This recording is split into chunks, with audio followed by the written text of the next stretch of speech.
Bienvenue à tous et à toutes. Pour ce nouvel an 2022, on vous a concocté 10 histoires au total, pour votre et notre plus grand plaisir. Alors, installez-vous confortablement au coin du feu pour le Story Show.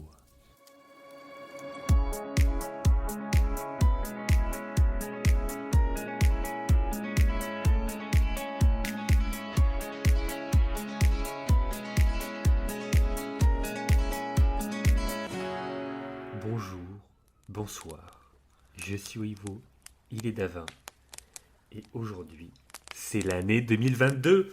Bonne année, mes amis, bonne année.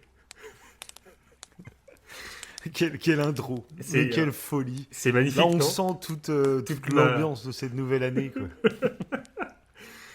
Et pour un peu se réveiller, on va dire, on se lance pas sur un nouveau type d'émission parce qu'on l'avait déjà fait, on avait déjà raconté, alors je ne sais plus le titre, hein, c'était les top 5 des histoires incroyables peut-être qu'on avait dit, je ne sais plus quel était le titre de notre ancienne Non, émission. j'avais réécrit Story Show numéro 1, ne t'inquiète pas. Ah bah parfait.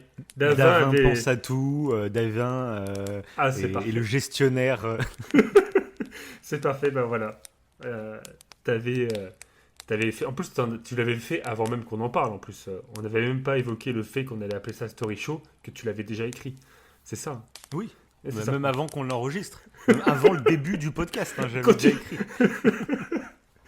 Oui, parce que maintenant, ça sera ça. Il y aura, en plus de l'Aurore Show, le 31 octobre, il y aura le Story Show pour le 1er janvier.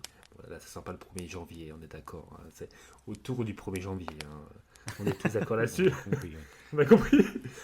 Et du coup, ça sera des histoires qui sont soit fascinantes, soit émouvantes.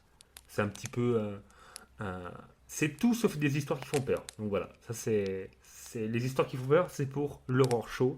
Là, c'est des histoires qui sont en tout genre. Et encore une fois, on ne s'est pas concerté, moi et Davin. Donc normalement, on a des histoires totalement différentes. Ça m'étonnerait qu'on ait des doublons. Généralement, on l'avait vu sur le Story Show précédent. Vous pouvez d'ailleurs aller l'écouter. C'est des histoires complètement différentes qu'on a trouvées. Donc c'était plutôt intéressant. Moi, j'avais apprécié autant que l'Aurore Show. C'était tout aussi le même mood en fait, la même envie, la même attente des histoires de Davin pour moi que je ne connais pas et inversement que toi tu ne connais pas pour moi. Donc j'espère que tu vas bien déjà parce que je te l'ai pas posé Oui. la question. Le mec il est en train de mourir. Je te laisse parler à nos auditeurs. Hein, Parce donc que, oui, bah, ça oui. va très bien. Et donc ouais, comme tu dis, c'est une émission qu'on avait testée il y a 8 mois du coup. 8 mois déjà. Et on vous avait demandé justement si ça vous plaisait ou quoi. Et puis on a eu pas mal de retours positifs. Donc on s'est...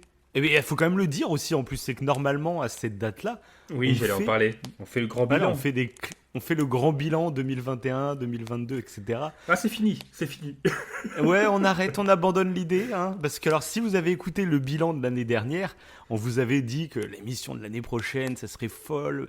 Parce qu'on allait noter chaque événement de l'année pour se souvenir, etc.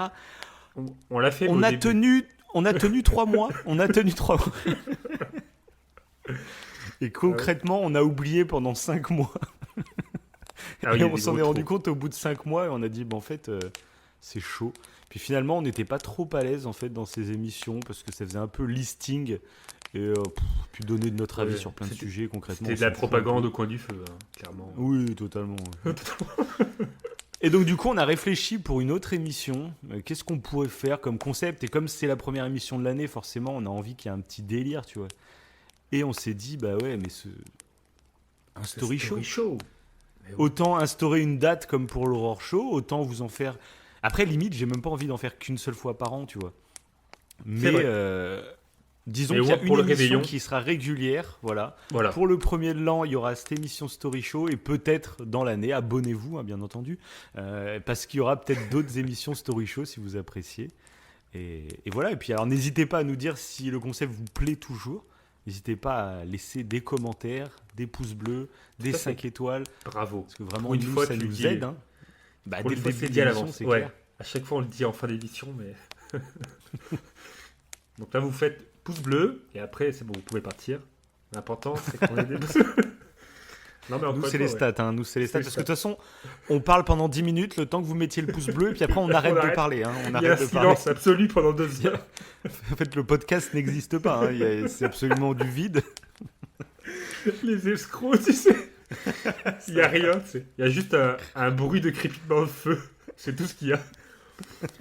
Ah, c'est au coin du feu. Voilà. C'est quoi du Tu sais, feu? c'est pour mettre sur les télés, tu sais, quand t'as un rendez-vous romantique, tu C'est mets ça. une ambiance de feu qui crépite. Bah, d'ailleurs, c'est ça. On a vu dans les commentaires quelqu'un qui pensait, enfin, qui nous avait dit pourquoi pas mettre en arrière-fond une petite ambiance, bah, justement, d'au coin du feu, une vraie ambiance de feu. Et la même ambiance qu'on a en intro d'ailleurs. Hein. Exact. Et bah, c'est ce qu'on fait actuellement pour cette émission. Vous l'entendez? Vous l'entendez? Oui, Alors, mais les gens l'entendent, Ils je l'entendent. crois.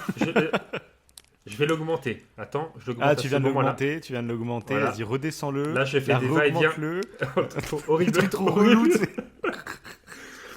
Donc, non mais voilà, ouais, c'est quelqu'un qui nous l'a dit, donc voilà, on écoute. On nos s'est dit, auditeurs. ouais, on veut pas le faire dans chaque émission de mettre le crépitement du feu parce qu'on trouve ça un peu répétitif. Et on aime bien, bah, vous savez, créer des ambiances différentes suivant le thème. Mais là, on s'est dit, bah attends, c'est émission en plein hiver. On est sous nos couettes avec nos plaids, etc. Donc pourquoi Exactement. pas être vraiment au coin du feu, quoi, avec cette Bah, ambiance, quoi. Imaginez-vous dans un chalet, imaginez-vous avec un bon café ou un bon chocolat chaud, sous votre plaid, avec une petite bouillotte, la cheminée qui crépite, et Davin et Wivo qui s'installent dans votre pièce pour vous raconter des histoires. Donc c'est terrifiant, hein, c'est vraiment terrifiant. Il y a deux gars qui arrivent dans ta chambre. Bonjour, on va vous raconter des histoires aujourd'hui. Là, la pression. On les fait en live chez les gens, voilà, c'est notre prochain concept. Ah, putain, ouais, c'est vrai que c'est dit comme ça, c'est horrifique. Hein. Bah, c'est le prochain concept de l'horreur show. On arrive chez les gens comme ça On par vient chez surprise. En pleine Chez nuit, vous, à on vous 3 heures fout du des matin. chacos. On vous met des chacos dans la nuit. Et balade et on fait un vrai feu de camp, mais sur le lit, quoi. Oui. Sur le lit, Oui, c'est ça. pour commencer. Feu de la Saint-Jean, mais dans le lit, quoi. Et qui sont vraiment atteints, tu sais. Bon, mais ce n'est pas... Bon, un peu de Horoscope. sérieux, là. peu de sérieux. On n'est pas là pour rire, hein. Tout à fait. On va commencer de ce pas, non? Je pense que... Bah, allez. Et... C'est toi qui commence, hein. C'est toi qui commence, j'avais commencé le dernier, là tu commences. Et comme ça, je me blottis sous ma couette et je t'écoute. Ok. Donc pour cette première histoire, ça va être un mélange entre de l'horror show et du story show. Je vous l'annonce. Hein. C'est un peu... Le mec, il a annoncé en intro, ça sera des histoires tout sauf horrifiques. Donc, ma première histoire sera horrifique. C'est vrai. J'ai effacé tout ce que j'ai dit. Elle est intéressante. Allez, non, c'est pour faire la transition avec les horror shows. C'est Ça ça. fait exprès. Une Exactement. première histoire qui va nous faire un peu... C'est pour vous tenir en haleine comme ça. Parce que c'est une histoire vraie. Hein, je vous l'annonce Oh là là. de suite. Bon, c'est parti. Tout le monde est prêt? C'est parti. Donc ça s'appelle... Le titre de cette histoire, la déesse de sang. Magdalena Solis est née dans les années 1960 d'une famille très pauvre et a grandi dans un bidonville sale et appauvri de Monterrey au Mexique. Pour aider sa famille dysfonctionnelle et pauvre en terre à joindre les deux bouts, Magdalena s'est mise à marcher dans les rues sombres la nuit en tant que prostituée dès son plus jeune âge. Généralement à l'ombre de son frère Éléazar, qui était également et malheureusement son proxénète. Ce n'était pas du tout idéal comme environnement pour grandir. c'est le moins qu'on puisse dire. Et Magdalena a vu et vécu des choses qu'aucune jeune fille ne devrait voir. 33 ans plus tard, donc en 1963, peu de choses avaient changé pour Magdalena. Dans la ville voisine de Yerba Buena, deux frères et petits criminels du nom de Santos et Cayetano Hernandez avaient lancé une arnaque avec les habitants pauvres et analphabètes. D'une certaine manière, ils avaient trompé la population en leur faisant croire qu'ils étaient les prophètes des anciens dieux incas et ils se considéraient comme les grands prêtres d'un culte. Les habitants craignaient grandement les frères Hernandez, qu'ils croyaient avoir de vastes pouvoirs surnaturels. Et ils ont donc rendu hommage avec le peu d'argent qu'ils avaient. Pour donner aux gens un certain espoir et faciliter le contrôle, les frères ont promis qu'il y avait d'anciens trésors enterrés dans les montagnes et qu'ils partageraient ces richesses avec les gens quand ils les auraient trouvés.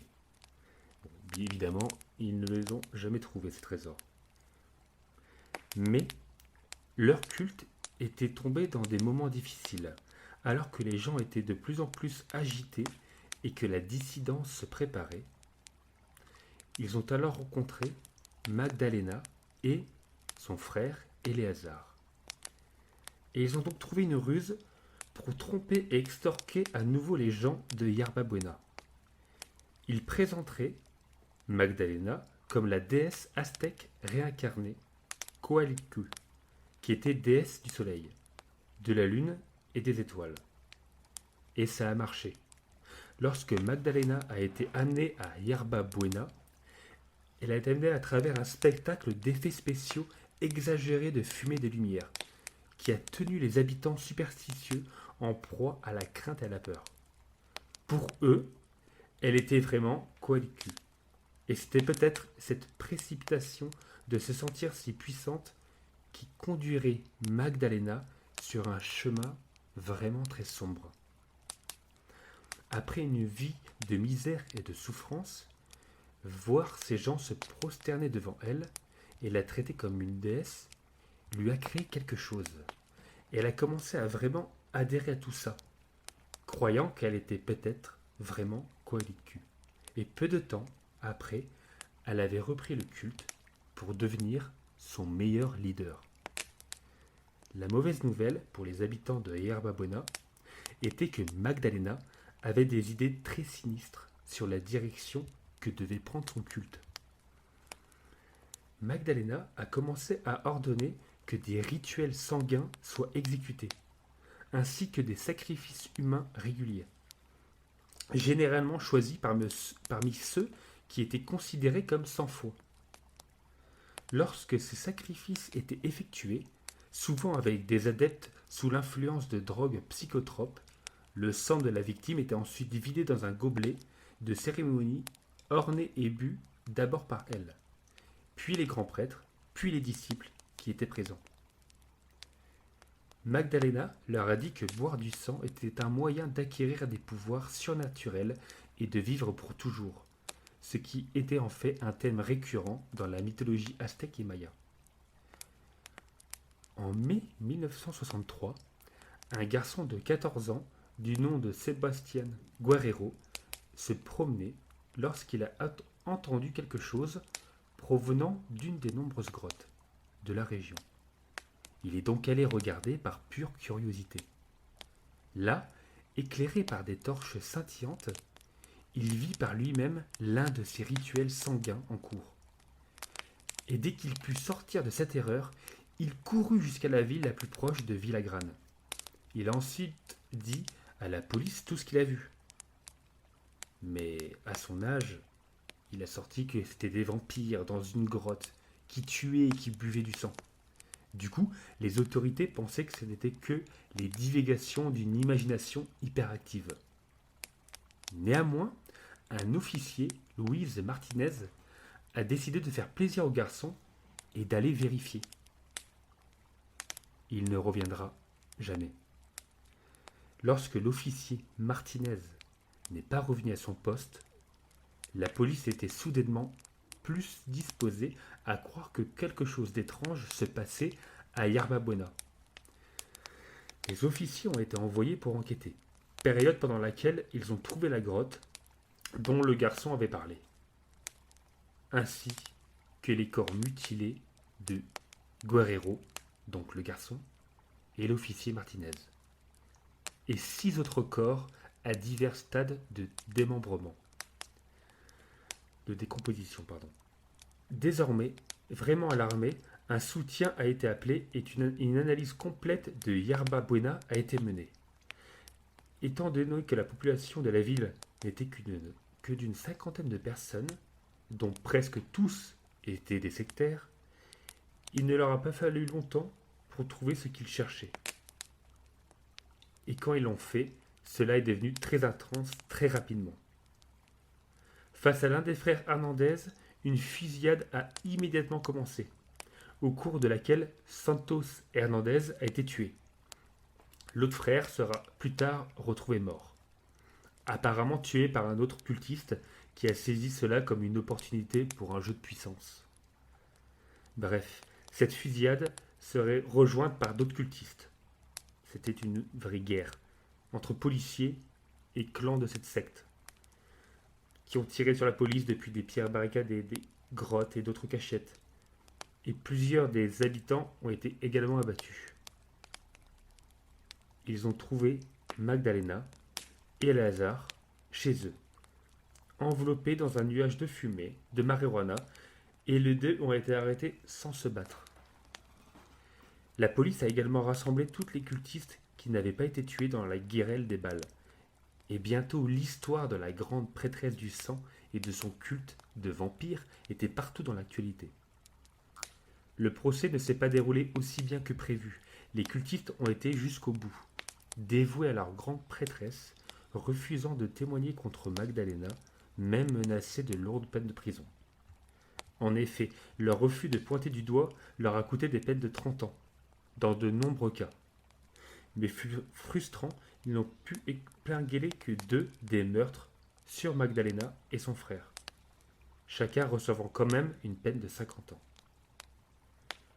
Plutôt mystérieusement, l'histoire de Magdalena Solis devient trouble après cela. Elle n'a jamais donné d'interview sur ce qui s'est passé et on ne sait pas où elle se trouve maintenant, si elle croupit encore en prison, en liberté ou si elle est morte. Nous ne saurons peut-être jamais ce qui est arrivé et surtout pourquoi Magdalena a fait tout ça. Fin. Voilà. Ah ben, en effet, c'est assez terrifiant. Hein. Parce que je crois que Magdalena est dans mon jardin actuellement. Elle me regarde. Méfie-toi parce qu'on ne sait pas où elle est. Oui, mais elle est dans mon jardin, c'est ce que je dis. Ah, d'accord. Ouais, c'est assez particulier, quoi. Je crois que c'est une des plus... enfin, c'est considéré comme une des plus grandes tueuses en série, même si c'est pas vraiment... elle rentre pas dans la caricature un peu, enfin le type de personnalité serial killer. Ça fait partie des femmes qui ont tué un bon nombre de personnes sans aucune raison. C'est presque une tuerie de masse en fait. Hein. Même si concrètement au niveau de la justice, ils ont pu voir que 2 meurtres à peine, alors qu'il y a eu beaucoup plus de morts que ça. Donc voilà, c'est assez particulier. C'est ouf. Et ça C'est l'histoire de... Au début, Ouais. je pensais que tu racontais une histoire que je connaissais déjà avec une femme gourou aussi d'une secte, mais Ah ouais moi ça partait pas dans un délire comme ça. Ok. C'était juste une femme qui faisait des câlins, des bisous et qui s'auto-persuadait qu'elle avait vraiment un pouvoir. Enfin, c'était un délire comme ça. Ah oui. Oui, ça dit quelque chose ça. Ouais, alors que là, elle est partie dans des sacrifices. Ouais, là c'est ouf là. Donc c'est une histoire vraie quoi. Ouais, et cette histoire, il me semble, je l'avais entendue dans le podcast avec Charles et Mathias, inspiré de faits réels. Ils avaient 2 émissions inspirées de faits réels et une autre émission, d'ailleurs, ils ont repris il y a peu de temps. Et ils en avaient parlé il y a très très longtemps. Et ça m'avait un peu interloqué. Et donc j'ai fait des recherches pour avoir toute l'histoire, quoi, savoir réellement ce qui s'était passé. Et c'est vrai que c'est assez particulier. Quoi. Ah, on est vraiment Bah. dans l'Aurore Show en fait, hein, c'est ça les oui, gars. est-ce que- On change Ah, le je me suis titre de trompé. l'émission. Ah, je me suis trompé. Et oui, c'était pour l'Aurore Show cette histoire. Déco. Non, voilà, c'était pour tenir en haleine pour ce début. Cette petite transition. Voilà, c'est ça. D'ailleurs, pour les horror shows, si vous voulez des histoires d'horreur, n'hésitez pas à les écouter aussi, nos horror shows. Bon, bah voilà. Et ben moi Donc, alors. Eh oui. Moi ça va. Je sais pas comment la classer. C'est. Bon, tu verras. Je ne dis rien pour le moment. Je te laisse découvrir Quel suspense. sur le tas. On est parti ? On est parti. Allez, go. Tout démarre en janvier 1894. Nous sommes en Allemagne, non loin de la ville de Passau. Malgré le froid, plusieurs familles sont de sortie. Les femmes discutent, les hommes boivent une bière et les enfants s'amusent gentiment aux Indiens et aux cow-boys le long des berges de la rivière de l'Ain. Un après-midi banal comme il y en a des centaines, mais ce jour-là, un événement va venir secouer le calme de ce petit bout de campagne. Un petit groupe d'enfants, occupés à s'affronter avec des arcs à ventouses et des pistolets à bouchons, s'éloignent petit à petit du regard de leurs parents. Il y a un peu de neige et le sol est glissant, mais rien ne semble freiner ces braves petits qui s'approchent doucement mais sûrement de la rivière. Totalement omnibulé par leur duel, le plus jeune de la bande, un petit brin de 4 ans, va malheureusement s'approcher trop près de l'eau et ce qui devait arriver arriva. Son pied droit va glisser sur une paroi rocheuse mouillée et en moins d'une seconde, son corps entier va pénétrer dans l'eau glaciale. L'enfant est totalement pétrifié par le froid et perd immédiatement connaissance. Ses amis, à peine plus âgés que lui, se mettent à crier et à pleurer en voyant le corps de leur ami être transporté par le courant. Ils appellent leurs parents, mais ceux-ci sont trop loin pour les entendre. Par chance, un des enfants, lui aussi âgé de 4 ans, va avoir une réaction fantastique. À l'instar de ses amis paralysés par la peur, celui-ci va se mettre à courir au bord de la rivière, rejoindre un ponton en bois et sauter dans l'eau à son tour pour sauver son camarade. Par miracle, il va parvenir à saisir son ami inconscient dans l'eau. Après quelques efforts, celui-ci va finir par réussir à sortir le corps de la rivière et à le tirer sur la terre ferme. Le petit respire toujours, et les parents, enfin alertés par les autres enfants, arrivent en courant. Ils transportent le petit chez le médecin le plus proche, et Dieu soit loué, il finira par se réveiller et ne subira aucun séquelle. Histoire incroyable, vous en conviendrez, mais si je rajoute que cet événement, qui aurait pu être tragique, a changé à jamais la face du monde, me croyez-vous ? En effet, cet événement sera décrit plusieurs décennies plus tard comme l'acte de miséricorde le plus dévastateur de l'histoire de l'humanité. En effet, l'enfant sauvé des eaux ce jour-là se prénommait Adolf Hitler. L'histoire a fait surface dans les années 1980 et concernait un certain Johann Guberger, un prêtre qui avait sauvé un enfant tombé dans la Ain quand il avait 4 ans. Il racontait que cet enfant était Adolf Hitler. L'anecdote a été reportée par son successeur, le père Tremel. Pendant longtemps, cette histoire a été considérée comme une légende, même si celle-ci est considérée comme une vérité depuis plusieurs générations chez les habitants de la ville de Passau. Mais si je vous en parle aujourd'hui, c'est que récemment, le journal du Daily Mail, un grand quotidien britannique, a mené l'enquête et a retrouvé le récit de ce fameux fait divers dans un article du Donau Zeitung, un journal local de 1894. Le journal ne mentionne pas le nom de l'enfant, mais certains éléments rendent le récit plausible. L'article parle d'un enfant de 4 ans, ce qui était l'âge de Hitler à ce moment-là. La maison familiale des Hitler se trouvait tout près. Hitler aimait raconter qu'enfant, il jouait souvent sur les bords de la rivière, mais n'a jamais mentionné l'incident. La plupart des historiens aujourd'hui s'accordent pour dire qu'il est très probable que cet enfant sauvé des eaux est devenu par la suite le pire criminel du XXe siècle. Fin de l'histoire. C'est génial. C'est une anecdote J'ai trouvé ça totalement ouf. Donc, c'est... Parce que... ouais, donc t'avais jamais entendu parler de ça? Non, du tout. Du tout, Jamais, du tout. ok. Ok, bah voilà, donc C'est comme ça vrai, quand t'as on en annoncé s- Adolf Hitler. oui, c'est la petite surprise. Ouais, c'est énorme. Ouais, est-ce que Mais c'est... ouais, du coup, par contre, c'est une vraie histoire qui existe. Enfin, le truc du Daily Mail, tout ça, l'article, Mhm. ils ont Ça, retrouvé un évidemment, vrai ouais. fait divers. Après, est-ce Et que du c'est coup, c'est un vraiment lui? récit. Voilà, il y a toujours ce doute. Est-ce que c'est le prêtre qui a un peu, qui a raccroché son histoire à Adolf Hitler, ou mais voilà, selon les historiens, c'est plausible en fait. Hitler se trouvait à cet endroit-là à la même époque. C'est plausible, donc je trouvais que l'histoire était très cool.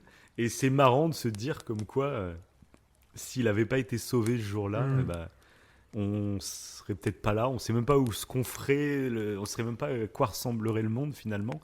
Et je trouvais ça marrant de voir qu'il y a des moments de la vie comme ça qui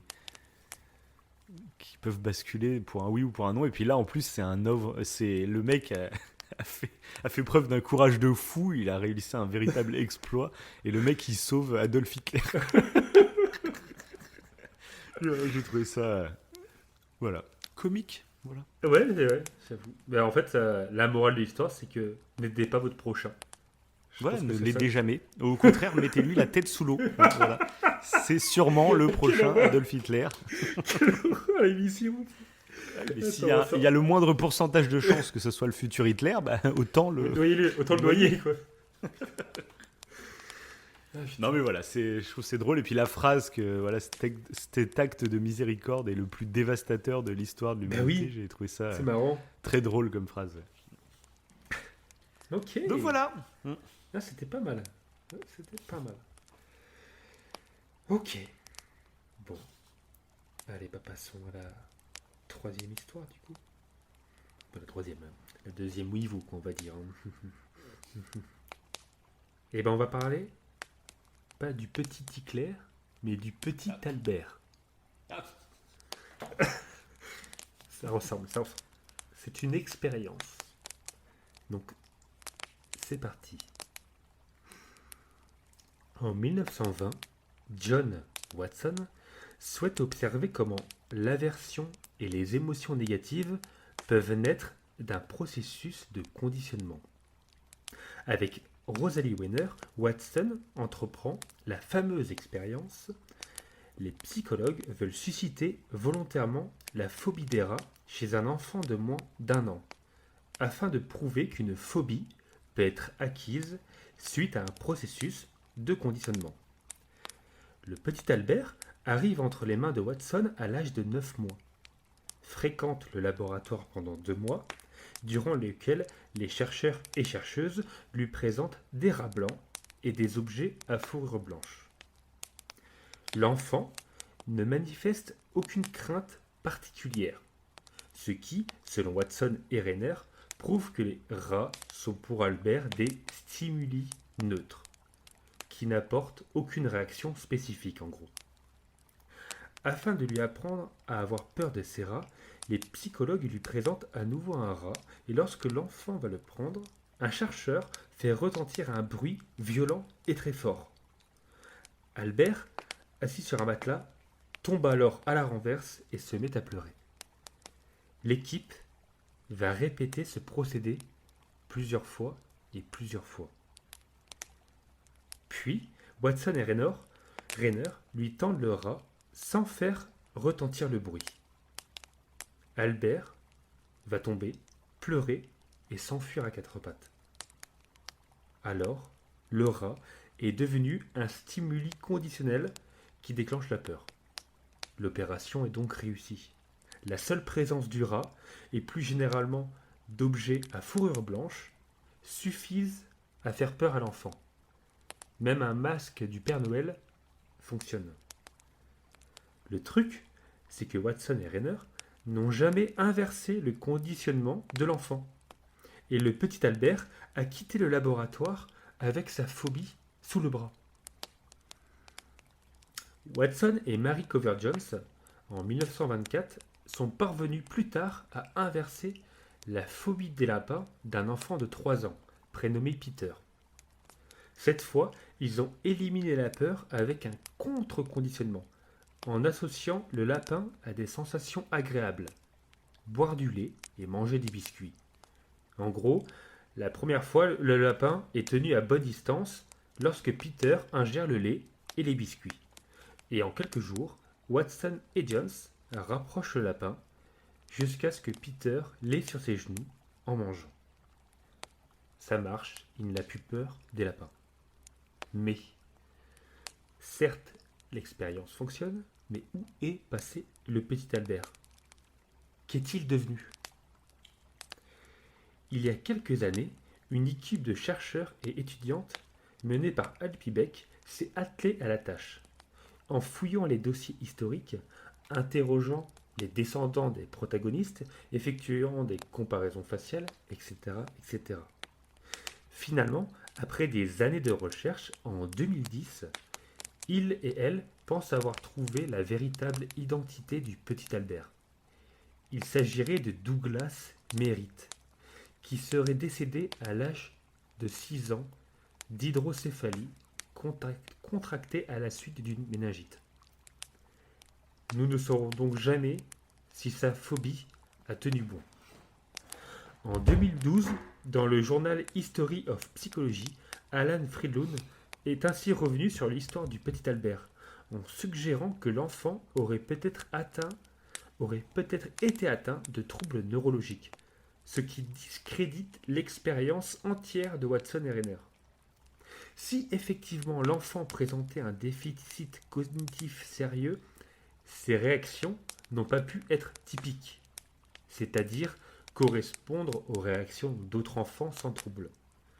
Dans ce cas, l'expérience ne montre rien, à part des chercheurs terrorisant un bébé malade sans aucune raison valable. Ce qui ne signifie pas que terroriser un enfant avec des raisons valables soit plus glorieux.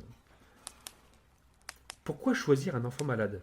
Selon le papier d'History of Psychology, Watson et Renner expliqueraient avoir choisi Albert parce qu'il semblait impassible et imperturbable, et qu'ainsi la peur induite lui causerait peut-être moins de mal. Ça, c'est la version officielle. Par ailleurs, la mère de Douglas, nourrice à l'hôpital, n'aurait peut-être pas pu refuser que son enfant soit utilisé dans l'expérience de l'hôpital qu'il employait, parce qu'elle était dépendante de son employeur à la fois pour son emploi et pour les soins médicaux de son bébé malade. En conclusion, en ayant parfaitement connaissance de la condition du petit Albert, mais sans le mentionner officiellement, Watson et Renner ont conditionné un nourrisson à avoir peur et n'ont même pas tenté de le suivre ensuite et de s'assurer de son bien-être. L'expérience du petit Albert a été largement décriée et a notamment conduit à mener des réflexions sur l'éthique des expériences sur les humains et les enfants évidemment. Aujourd'hui, selon Friedlund, elle force aussi les chercheurs et chercheuses à se confronter à des questions majeures sur la fraude scientifique, sur la protection des personnes présentant des handicaps divers, sur la cruauté médicale. Fin de l'histoire. Voilà. Je voulais raconter cette petite expérience parce que je trouvais ça intéressant en fait qu'à l'époque, et là c'est un truc un peu soft on va dire, même s'il s'agit d'un enfant, qu'on faisait quand même des expériences médicales parfois très douteuses. Même si maintenant, c'est même pas une expérience médicale en fait, c'est juste une expérience psychologique. Le but était... Ouais. C'était en quelle année? J'ai pas noté. C'était en 1960... Attends, je vais te dire ça. 1920, pardon. 1920, et c'est en 2010 qu'ils ont entrepris des recherches. D'accord. Ok. Ouais. C'est ouais. En 2010, après des années de recherche, non, c'est en 2010 qu'on a eu le résultat des recherches, pardon, plus précisément. D'accord. Voilà. Donc c'est beaucoup plus tard parce qu'au début, à cette époque-là, c'était pas si controversé, c'était un peu officieux, on va dire.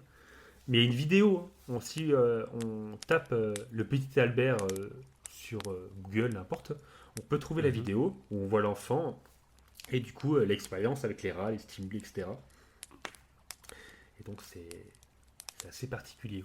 Donc voilà, c'est un peu comme l'expérience de 1000 grammes où il y avait des gens Je sais pas si tu as déjà vu cette expérience. Il y a des gens qui sont assis sur une chaise qui est électrique et il y a quelqu'un qui a la possibilité d'envoyer des décharges à cette personne.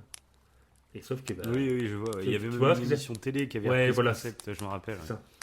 Et c'est un peu des C'est vrai. expériences, un peu. Il y en a tellement Bah, plein. de toute façon, moi j'ai regardé il y c'est a ouf. pas longtemps la série, je sais même plus comment ça s'appelle. C'est Le Bal des Folles, que c'est sur Amazon, Ouais. il me semble. Ok. Où justement ça parle du docteur Charcot et ça explique un peu qu'à l'époque, en médecine, surtout niveau psy, il y avait vraiment Oui, il y avait de tout. des tests vraiment très limites, quoi. Ouais.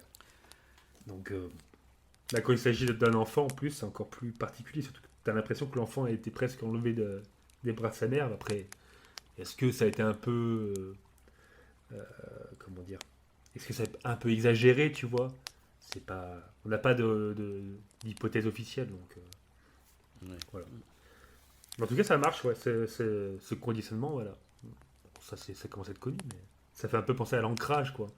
Quand Ouais, tu, c'est clair. Ouais. Ah, bah, c'est tu ça. le touches.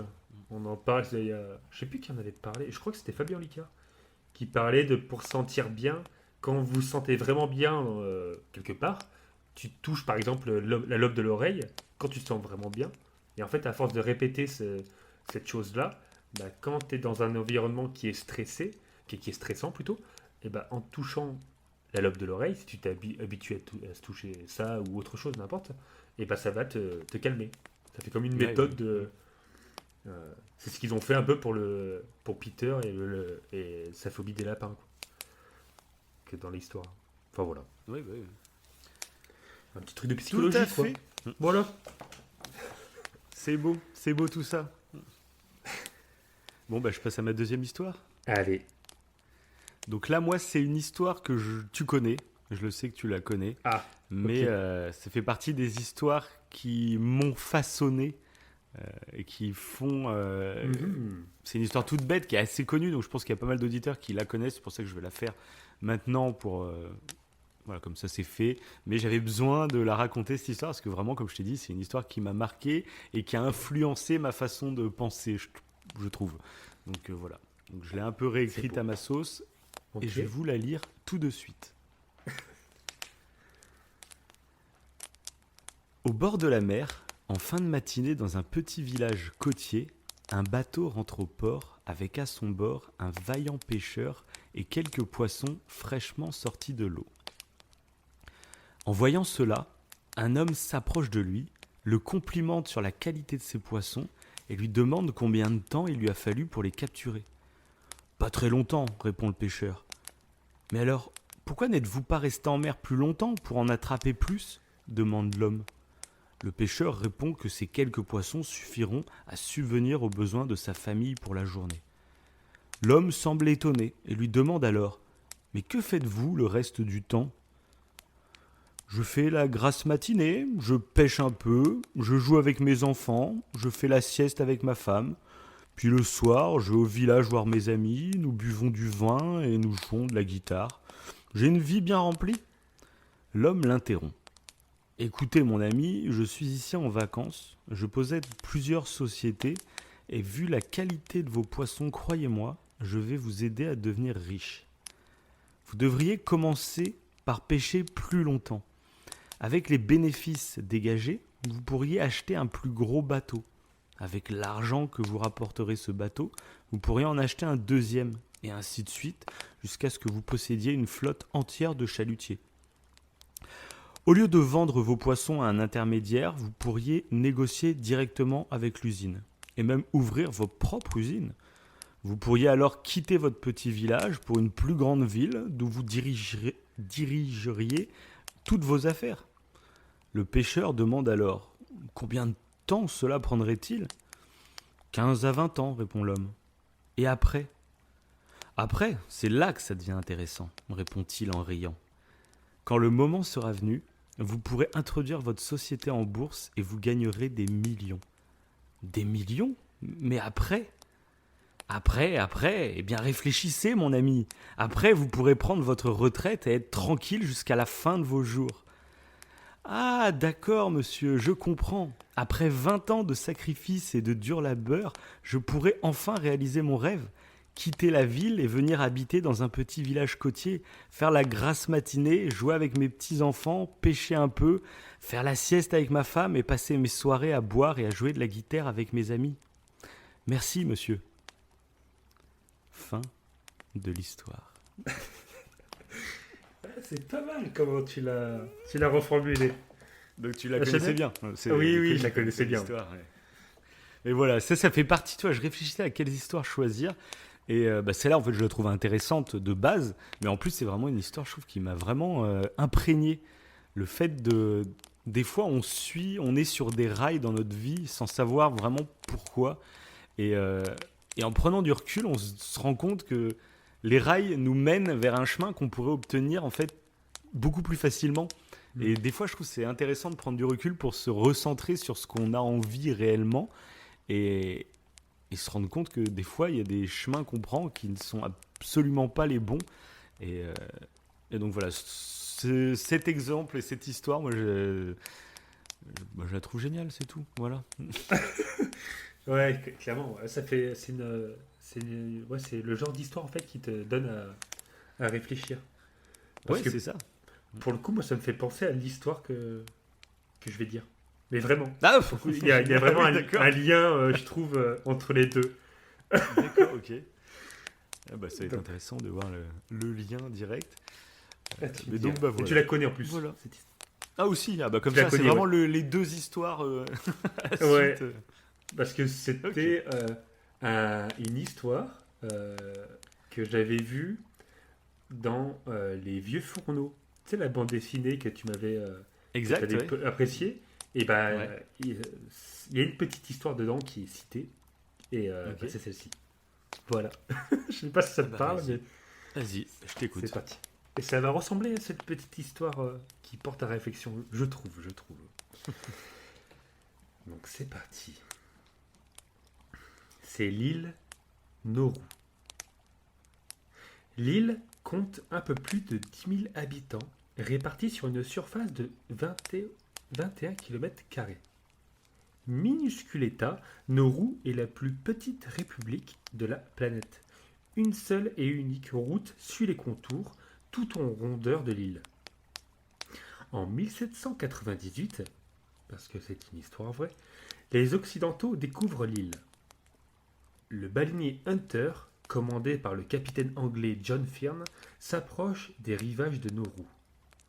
Les autochtones viennent à la rencontre du navire avec enthousiasme.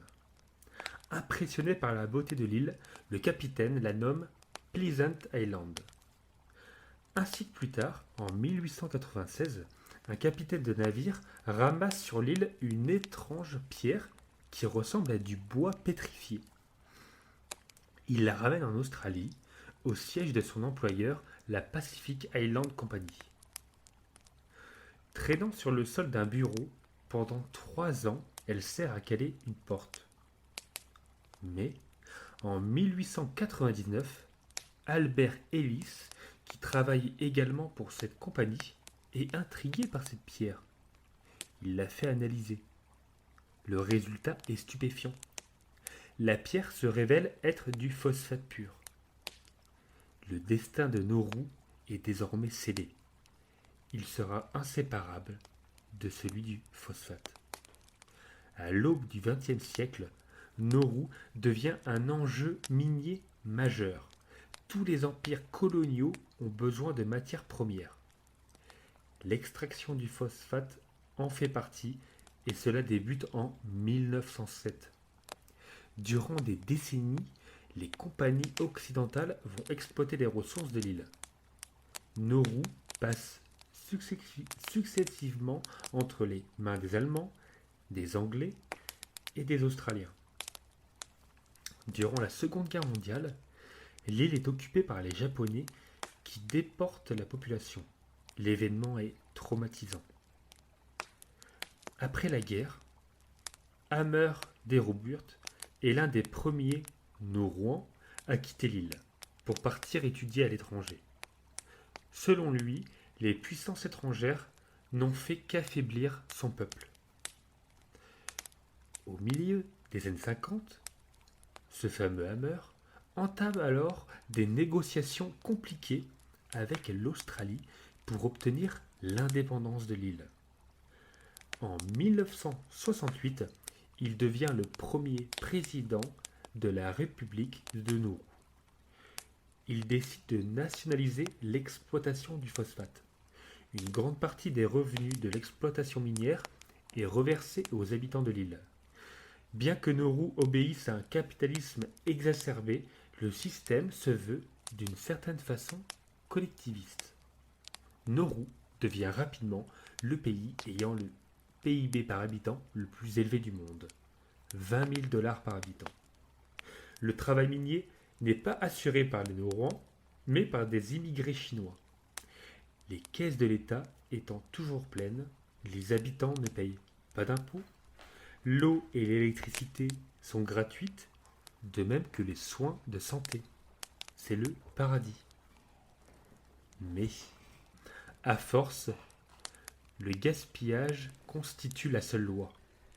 La culture traditionnelle s'effondre, toute la vie sociale de l'île disparaît. Plongés dans l'oisiveté la plus totale, les Nauruans préfèrent passer leur temps devant la télé. Le gouvernement va même jusqu'à leur payer des femmes de ménage. La pêche n'est plus pratiquée. Les habitants, délaissant les activités de base, achètent des plats préparés aux nombreux commerçants chinois qui se sont installés sur l'île. Dès la fin des années 1960, on sait que l'exploitation du phosphate ne pourra durer qu'une trentaine d'années. L'argent du phosphate doit être vite investi afin de préparer l'avenir. Mais la chute continue. Nauru se lance dans une série d'investissements qui vont vite se révéler désastreux, notamment une compagnie aérienne Air Nauru. À partir des années 90, l'activité économique du phosphate ralentit dangereusement jusqu'à s'arrêter totalement. 80% de la surface de l'île a été creusée. Le paysage se compose désormais de pinacles, hautes colonnes blanches, résultat de l'extraction massive du phosphate. Le pays est aux abois. Privé de ressources et habitué à voir l'argent couler à flot, les Nauruans se montrent incapables de réagir. Le gouvernement se voit contraint d'emprunter à tout va, de voter en faveur de la reprise de la chasse à la baleine pour obtenir quelques subsides, mais aussi de louer une partie du territoire à l'Australie, qui y installe des camps de détention de migrants. Défigurée par des décennies d'exploitation minière, l'île, parsemée d'infrastructures à l'abandon, cumule aujourd'hui d'autres statistiques records. 90% des Nauruans sont au chômage, 80% souffrent d'obésité morbide, soit 4 sur 5, et 40% d'un diabète de type 2. Le diabète est devenu la première cause de mortalité sur l'île. À la pointe dans les années 70, l'hôpital est aujourd'hui vétuste. Nauru fait face aussi à un immense problème de santé publique. L'espérance de vie a chuté à tel point que la survie de la population n'est plus assurée. L'espoir d'une reprise économique réside entièrement dans l'exploitation d'une seconde couche de phosphate qui n'arrivera peut-être jamais. Fin de l'histoire. Eh ben, heureusement que j'ai des histoires positives, hein, parce que toi, je vais me tailler les veines hein, si ça continue. Non, mais alors c'est très intéressant cette histoire, parce que alors, je vois pas trop le rapport, enfin peut-être vite fait avec la société, mais je me rappelle pas qu'il raconte ça dans la BD. Ah Par ouais contre, ce qui est, je me rappelle qu'il y a une société un peu pareille, mais j'ai pas Ouais, que mais c'est c'était ça. cette histoire-là. C'est Ah bon ouais, c'est vraiment l'île de Nauru qui parle, ouais. Je crois que c'est dans le tome 2. D'accord, ok. Mais ouais, c'était vraiment cette Pourtant, histoire-là. ouais, parce que je croyais que ça se passait en France, moi, la BD. Ah ouais Pourtant, Oui, ils vont oui. en Italie et Oui, tout, oui. donc. C'est Ouais, chaud. ouais, non, en fait, alors c'est un ami d'un des personnages principaux, si tu veux, qui Ouais. fait une pièce de théâtre. Je crois que c'est même la pièce de théâtre de la fille. Si tu vois une des pièces, elle fait des petites pièces en marionnette. Pas des pièces de théâtre, mais des Ouais, pièces ouais, en exact, marionnette. ouais, exact. Ouais. Et c'est une histoire en marionnette. Et en fait, c'est inspiré, enfin, c'est carrément l'histoire de Nauru, mais en marionnette. Je sais pas D'accord, si mais ça te... ils sont, ok, oui, ils sont inspirés de l'histoire de Nauru, mais ça se passe pas à Nauru, Eh je sais ben, pas quoi. je sais plus ça. Bah, Peut-être c'est pas. en France. Enfin, pour moi, c'est en France que. Bah, l'histoire avec les marionnettes, je crois pas. Bon, enfin, Ah, je sais avec les plus. marionnettes. Bah, pour Ouais, moi, ouais. l'histoire des marionnettes, elle raconte l'histoire de ses grands-parents dans la BD. Bref, on va pas parler de ça. Oui, c'est clair. Les gens vont se dire de quelle BD il Ça, parle. ceux qui n'ont pas lu. Mais du coup, moi, ça m'a surtout rappelé une des dernières vidéos de Tev ici Japon. Un dernier X-Site qu'il a fait, Ok. je sais pas, je dirais il y a un mois ou deux, je sais plus. Ah bon? Ok. Et du coup, je pensais que tu allais parler même de la même ville, enfin de la même île. Mais comme tu as dit, elle est plus proche de l'Australie, c'est ça? Non. C'est l'Australie en fait qui avait, je crois, la mainmise sur l'île de Nauru. Mais D'accord, après, ok. Mais sinon, elle est sur les côtes japonaises alors? c'est une bonne question. Géographiquement, il faudrait voir où elle se trouve. Mais c'est possible qu'elle soit sur les côtes japonaises, ouais. Ouais, parce Et qu'en qu'elle tout était cas, envahie. Batev, il a été visiter une île, justement, une île qui est réputée comme abandonnée, parce Ah qu'il y a ouais? eu exactement la même histoire. En fait, il y a eu des mines qui ont été créées sur une île qui était complètement à la base naturelle, désertique, etc. Et donc, des centaines et des centaines de gens sont venus pour la peupler, pour miner les mines. Sauf que quand les mines sont tombées à sec, eh ben, les gens sont repartis, en fait. Et du coup, aujourd'hui, c'est une île avec que des bâtiments, etc., mais tous abandonnés. Il y a encore Ok. quelques paysans qui vivent dans l'île, parce qu'ils ont toujours vécu là, tu vois, donc eux, ils voulaient pas partir. Et du coup, les loyers sont vraiment ultra bas, du coup. Pourtant, il y a toujours, le Japon euh, fournit toujours l'électricité, etc. Ok. Et, euh, et donc voilà, donc c'est une vidéo que je vous conseille d'aller voir, hein, sur la chaîne de TVC Japon. C'est son Ouais, dernier carrément. X-Site là, donc voilà. Et c'est bluffant de voir qu'il y a des lieux encore comme ça qui existent et de se dire que ça fait vraiment, tu vois, genre le nid de frelon qui a été dévoré Ouais, mais un trop. fruit par exemple et il repart du fruit, il n'y a plus rien sur le fruit quoi, tu vois. Là, ça fait C'est vraiment ça. Ils c'est sont venus hallucinant. miner toute l'île et derrière, ils laissent ça comme ça. Maintenant, tout est à l'abandon et c'est une île entière Bah, qui est en train de mourir quoi. Ouais, C'est puis fou. c'est désastreux parce qu'en plus, au moment de l'indépendance, les habitants étaient vraiment comme des rois, quoi. Euh, Mm. Ils ont tellement profité du phosphate que. C'est pour ça que ça me faisait penser à l'histoire que tu as citée précédemment, où là, c'est comme si, justement, ils avaient gagné, en fait, les millions. Ils avaient les millions, mais en fait, le fait d'avoir plein de bateaux, enfin, pour faire l'analogie avec ton histoire, le fait d'avoir plein Ouais. d'infrastructures, d'avoir tout en gros, en fait, ils ont tout gaspillé, ils ont tout consommé, jusqu'à tout Mhm. perdre, en fait. Et Ouais, là, ils c'est n'ont ça. plus rien. Et là, c'est triste, hein, c'est vrai que je raconte des Ah, histoires. t'es badant, C'est il faut le, le le dire. Story Sad Show. Ça va être le. Et bah là, et ben du coup, ça va vraiment tomber bien parce que là, justement, je vais raconter une histoire Ah. Tu vois, encore on se positive. concorde bien. Moi, je suis vraiment très positif et justement, c'est une histoire pour aider à chasser le négatif. Voilà, je vais pas en dire Ouais, plus, c'est magnifique. mais Ouais. voilà, c'est Ouais, parfait. et on pour se se convie pas. chasser, On le redit encore, on ne se Oui, convie pas. c'est clair. Ouais. C'est clair. Bon, bah, est-ce que tu as d'autres choses à rajouter sur ton histoire? Pas du tout. Je t'écoute. Ah bah, c'est parfait. On débute. C'est l'histoire de Michael. Michael est un jeune homme désabusé. Il ne se reconnaît pas dans le monde qui l'entoure. Michael a toujours un reproche à faire à quelqu'un. Michael n'aime plus le cinéma. Michael n'aime plus la musique. Michael passe son temps à râler contre le monde entier. Michael ne comprend plus l'absurdité de la société qui l'entoure. D'ailleurs, sa femme vient de le quitter. L'ambiance à la maison devenait insoutenable. Michael est convaincu que c'est de sa faute à elle. Elle refuse de voir que le monde part en couille et continue de vivre sa petite vie à la con. Bref. Michael, pour sortir de ce marasme, décide d'entreprendre un voyage, histoire de se changer les idées et par la même occasion de changer d'air. Il part au Népal, dans un petit village peuplé de moines, entouré de très hautes montagnes. Il espère y trouver la paix et la sérénité dont il a tant besoin. Mais après plusieurs jours sur place, Michael est déçu. Sa colère est toujours là. Lors d'une balade en fin de matinée, il rencontre un moine très âgé sur son chemin. Celui-ci engage la conversation en lui demandant ce qu'un jeune homme comme lui faisait ici. Michael lui explique ses problèmes, qu'il est là justement pour essayer d'aller mieux, mais que ça ne fonctionne pas. Le vieil homme l'invite alors dans sa petite maisonnette pour boire un thé. Une fois les deux hommes assis, tasse en main, le vieux sage propose à Michael un petit exercice.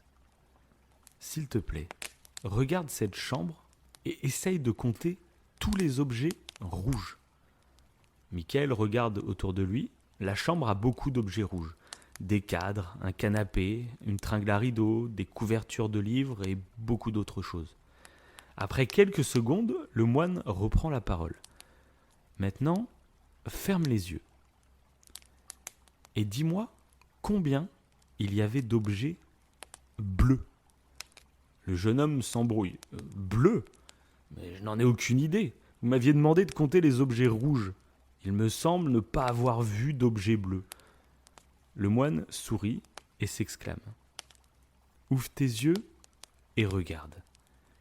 Contrairement à ce qu'avait cru se souvenir Michael, la pièce contenait tout autant d'objets bleus que d'objets rouges. Le sage reprit alors la parole. Voilà, c'est ce que je voulais te montrer. Tu as cherché et donc trouvé uniquement la couleur rouge, en faisant totalement abstraction de la couleur bleue qui pourtant était tout autant présente. La même chose se passe dans ta vie. Si tu cherches uniquement le négatif, eh bien tu finiras toujours par le trouver. Et comme pour la couleur bleue, tu feras totalement abstraction des choses positives qui sont pourtant tout autant présentes. Michael rétorque. On m'a toujours enseigné à m'attendre au pire pour ne jamais être déçu. Le sage le reprend. Si tu t'attends à voir des objets rouges, les objets rouges seront les premiers objets auxquels tu prêteras attention. C'est pareil si tu t'attends au pire. Les choses négatives sont celles qui attirent ton attention et noircissent ta vision du monde. Pourquoi ne choisis-tu pas à l'inverse de chercher les choses positives ? Si tu cherches, tu les trouveras aussi. Et par là même, tu retiendras beaucoup moins les choses négatives. Pourquoi relever les choses négatives serait plus important ou valorisant que les positives ? Tu ne t'es jamais demandé pourquoi es-tu attiré par les mauvaises nouvelles plutôt que par les bonnes ? Pourquoi juges-tu quelqu'un en relevant ses défauts plutôt qu'en additionnant ses qualités ? Si tu veux apercevoir le positif, il faut tout d'abord le vouloir et ensuite apprendre à regarder dans la bonne direction. Je te remercie d'être venu jusqu'ici découvrir mon village, mais peu importe l'endroit où tu seras sur la planète, si tu ne changes pas ta façon d'observer le monde, tu ne guériras pas. Fin de l'histoire. Ah, c'est pas mal. Pour faire comprendre. Voilà. Ah, c'est. J'aime bien. C'est l'esprit au coin du feu, je crois. Hein. C'est notre but. Ah bah c'est exactement ça. C'est exactement ça. On veut vous faire voir du bleu. On veut... Et ça, c'est une histoire donc que j'ai quasiment écrite en entier. Hein. C'est Ok. juste cette petite expérience de. C'est un peu l'expérience, c'est ne pense pas à un éléphant. Tu vas penser à l'éléphant. C'est le seul truc. Et là, c'est un peu le même genre d'expérience de dire regarde les objets rouges et une fois qu'il ferme les yeux, tu lui dis il y avait combien d'objets bleus. Et il va dire voilà, tu vois. Tu m'as dit de regarder les objets rouges, j'ai vu que les objets rouges, j'ai même pas fait gaffe aux objets bleus. Et je trouve que c'est super intéressant. Et ça m'est venu, en fait, cette idée, enfin, cette histoire m'a plu parce que justement, c'est un commentaire qu'on a reçu il n'y a pas si longtemps quand on a fait l'émission sur Spider-Man où quelqu'un a commenté, hein, comme d'autres gens, en donnant son avis du film. Donc chaque avis est respectable, hein, s'il n'y a pas de souci. Mais il m'a sorti tous les défauts du film. Et à la fin, il m'a dit bon, par contre, voilà, j'ai passé vraiment un excellent moment, j'ai vraiment été touché par le film, mais il y a trop de défauts pour que je puisse dire que c'est un bon film. Et du coup, moi, je me suis demandé, mais en fait, pourquoi si une œuvre te touche, une œuvre te plaît, pourquoi tu relèves les défauts et pour dire ah bah non, finalement, allez, je me noircis le tableau parce qu'il y a des défauts. Je me suis dit, en fait, pourquoi ? Et je trouve que ça colle bien avec cette histoire du fait de, en fait, si tu pourquoi tu juges quelque chose en relevant les défauts plutôt qu'en additionnant les qualités.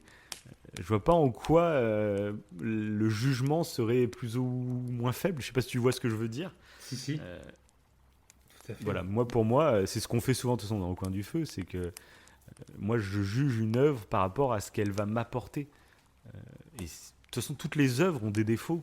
Il n'y a rien de parfait. Voilà. Donc, si tu as envie de trouver des défauts, de toute façon, tu les trouveras sur n'importe quelle œuvre. Tu peux me citer le plus grand chef-d'œuvre de l'histoire de l'humanité. Bah, si j'ai envie de trouver des défauts, je vais les trouver, les défauts, il n'y a pas de souci. Donc, à partir de ce postulat-là, pourquoi, au contraire, tu ne garderais pas les qualités en tête et c'est ce qui te laisserait cette impression globale. Et voilà, et je trouve que c'est une leçon qui marche aussi pour la vie globalement, tu vois, et Totalement. que c'est quelque chose de bien à faire. Et par contre, c'est un effort. Comme c'est un effort de toujours essayer de voir le positif, en fait, c'est quelque chose qu'il faut s'entraîner à faire. Finalement, ça vient pas naturellement. Parce que toi, tu en avais déjà parlé, je crois, dans une autre émission. Ce que je pose justement dans le texte, là, tu sais, j'ai parlé qu'on retient plus facilement les mauvaises nouvelles que les bonnes. Ça, c'est un truc qu'on en a déjà parlé. Ouais, Que le biais justement, de le cerveau négativité. humain, voilà, c'est ça. On est plus attiré par le sang, etc. Mais le problème, c'est que les médias jouent beaucoup avec ça pour qu'on clique, pour qu'on regarde leur chaîne, C'est pour ça. tout ça. Mais du coup, nous, personnellement, en fait, on se nourrit de négativité. Et du coup, on n'aperçoit même plus le positif, même quand il y en a, tu vois. Et voilà. Voilà, c'est une petite histoire qui... Voilà. Ah, mais c'est intéressant. Mais toi, du coup, tu as tout écrit de A à Z, là? Je t'ai dit, il y a juste l'expérience que, oui, beau. j'ai trouvé l'expérience, c'est tout, mais il n'y avait pas d'histoire autour. Moi, j'ai créé t'as toute tout l'histoire romancé, quoi. T'as créé une Michael, romance. du vieux Ouais, sage, voilà, c'est ça. J'ai bien aimé, ouais. Parce que même le début, j'avais l'impression de connaître l'histoire. Ah bon C'était sympa. Ouais. J'avais comme si, je sais pas, elle me... Oui, j'ai pris l'exemple d'un mec qui est vraiment aigri à fond et qui se rend même pas compte. Ah, mais Sa c'est femme excellent. se barre parce qu'elle supporte plus l'ambiance qu'il y a à la maison et lui, il n'arrive pas à comprendre qu'elle ne comprenne pas, tu vois. Et ça arrive dans tellement d'histoires aussi, ça. Que des gens ne se rendent même pas compte que leur comportement à râler tout le temps, en fait, c'est nuisible. T'empathies sur les autres. Bah ouais. Ah ouais, ça, c'est ultra contagieux en plus. Moi, je préfère être avec quelqu'un de positif qui va justement te booster à faire des choses plutôt que quelqu'un qui râle non-stop et qui va t'entraîner dans sa négativité. Donc voilà. J'ai voulu faire passer plein de messages. Hein. Je suis assez engagé comme type, moi, dans la vie, tu vois. Mais tu vois, ça me fait penser à un truc. J'ai l'impression qu'on a plus de mal à assumer qu'on aime une œuvre.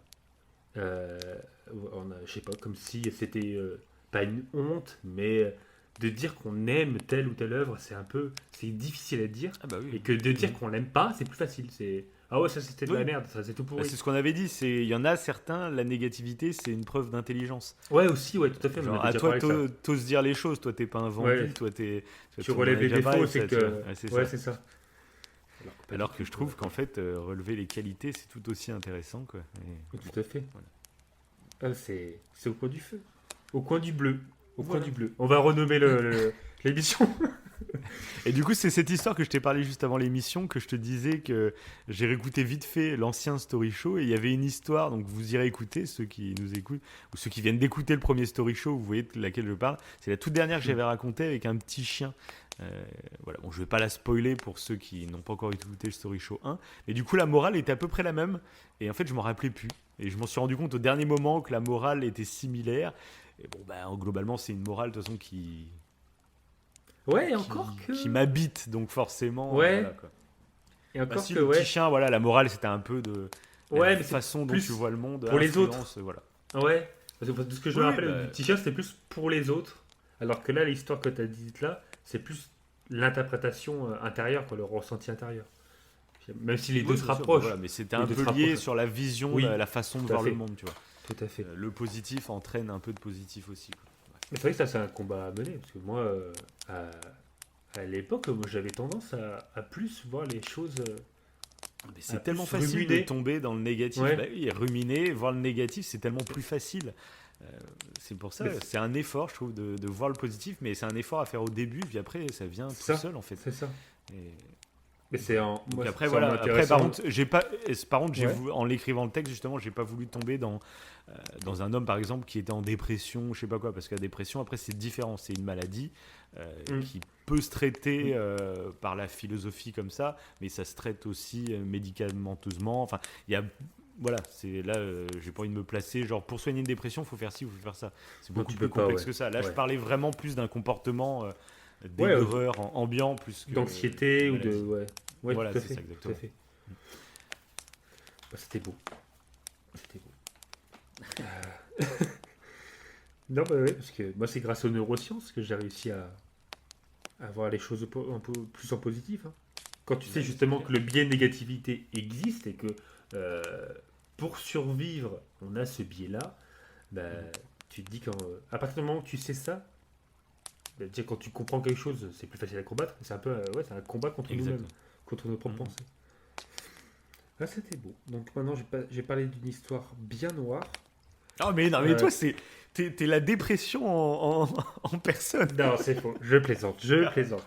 C'est pas une histoire Ah, d'amour. C'est encore une ah, histoire vraie, ok. mais c'est pas un petit peu triste quand même. Mais ça va. Bon, heureusement que je suis là. Hein. Par Ah oui, contre, c'est moi, clair. j'ai une autre histoire positive après. Par contre, ma toute dernière histoire, ah, ça sera la plus triste de l'émission, hein, je te l'annonce. Ah bah génial. On va conclure avec un truc horrible. Bon, bah, c'est parti. Allez, go. Alors, le boxeur contre le Vietnam. En 1955, oui, c'est toujours des dates autour de ça. En 1955, éclatait la guerre du Vietnam, qui a opposé le Nord avec le soutien de la Chine et de l'Union soviétique, et le Sud avec le soutien des États-Unis de ce pays. Elle se poursuivra pendant 20 ans et emportera avec elle des millions de vies. À peu près à la même époque, un jeune adolescent de Louisville pratiquait déjà la boxe depuis quelques mois, cherchant à se venger de ceux qui avaient volé son vélo. Son entraîneur était un policier blanc amateur du ring. 5 ans plus tard, pour en revenir à la guerre, le conflit armé a pris une tournure catastrophique. Les États-Unis s'étaient engagés dans un processus pour alimenter la guerre indéfiniment, jouant notamment sur la terreur qu'inspirait via des outils de propagande le régime communiste. Pendant longtemps, les citoyens étaient majoritaires à soutenir ce projet aveuglément. Pendant ce temps, Cassius Clay, le jeune de Louisville, remportait la médaille d'or en boxe pendant les JO de Rome. C'était le début d'une carrière fulgurante qui promettait de battre le record du plus jeune champion du monde, détenu par Floyd Patterson, 21 ans en 1957. Cependant, il échouera près du but, même si à 22 ans, en 1964, et en déjouant tous les pronostics officiels, il a battu le puissant ex-détenu Sonny Liston à Miami. Il fera une annonce qui allait prendre de court le monde entier. Cassius Clay appartenait à la Nation de l'Islam, un mouvement religieux nationaliste et radical noir, dirigé par le douteux Elijah Muhammad, qui comptait parmi ses adeptes l'influent activiste et brillant orateur Malcolm X. Ainsi, il n'utiliserait plus son nom d'esclave, Clay comme Johnson, James Jackson, etc. Tout ça, ce sont les noms de famille des propriétaires terriens blancs qui ont été transmis aux esclaves noirs. Et donc, il s'appellera Mohamed Ali, qui signifie le bien-aimé de Dieu. Et un peu plus tard, au sommet de la boxe mondiale, Mohamed Ali n'a eu aucun scrupule à se déchaîner. Il est devenu un sujet incontournable de la presse mainstream. À l'image d'une certaine Greta Thunberg aujourd'hui, il était la cible de nombreuses controverses, notamment à cause de son attitude de champion jugée politiquement incorrecte. Quant à la question de la discrimination raciale qui sévissait aux États-Unis pendant ces années.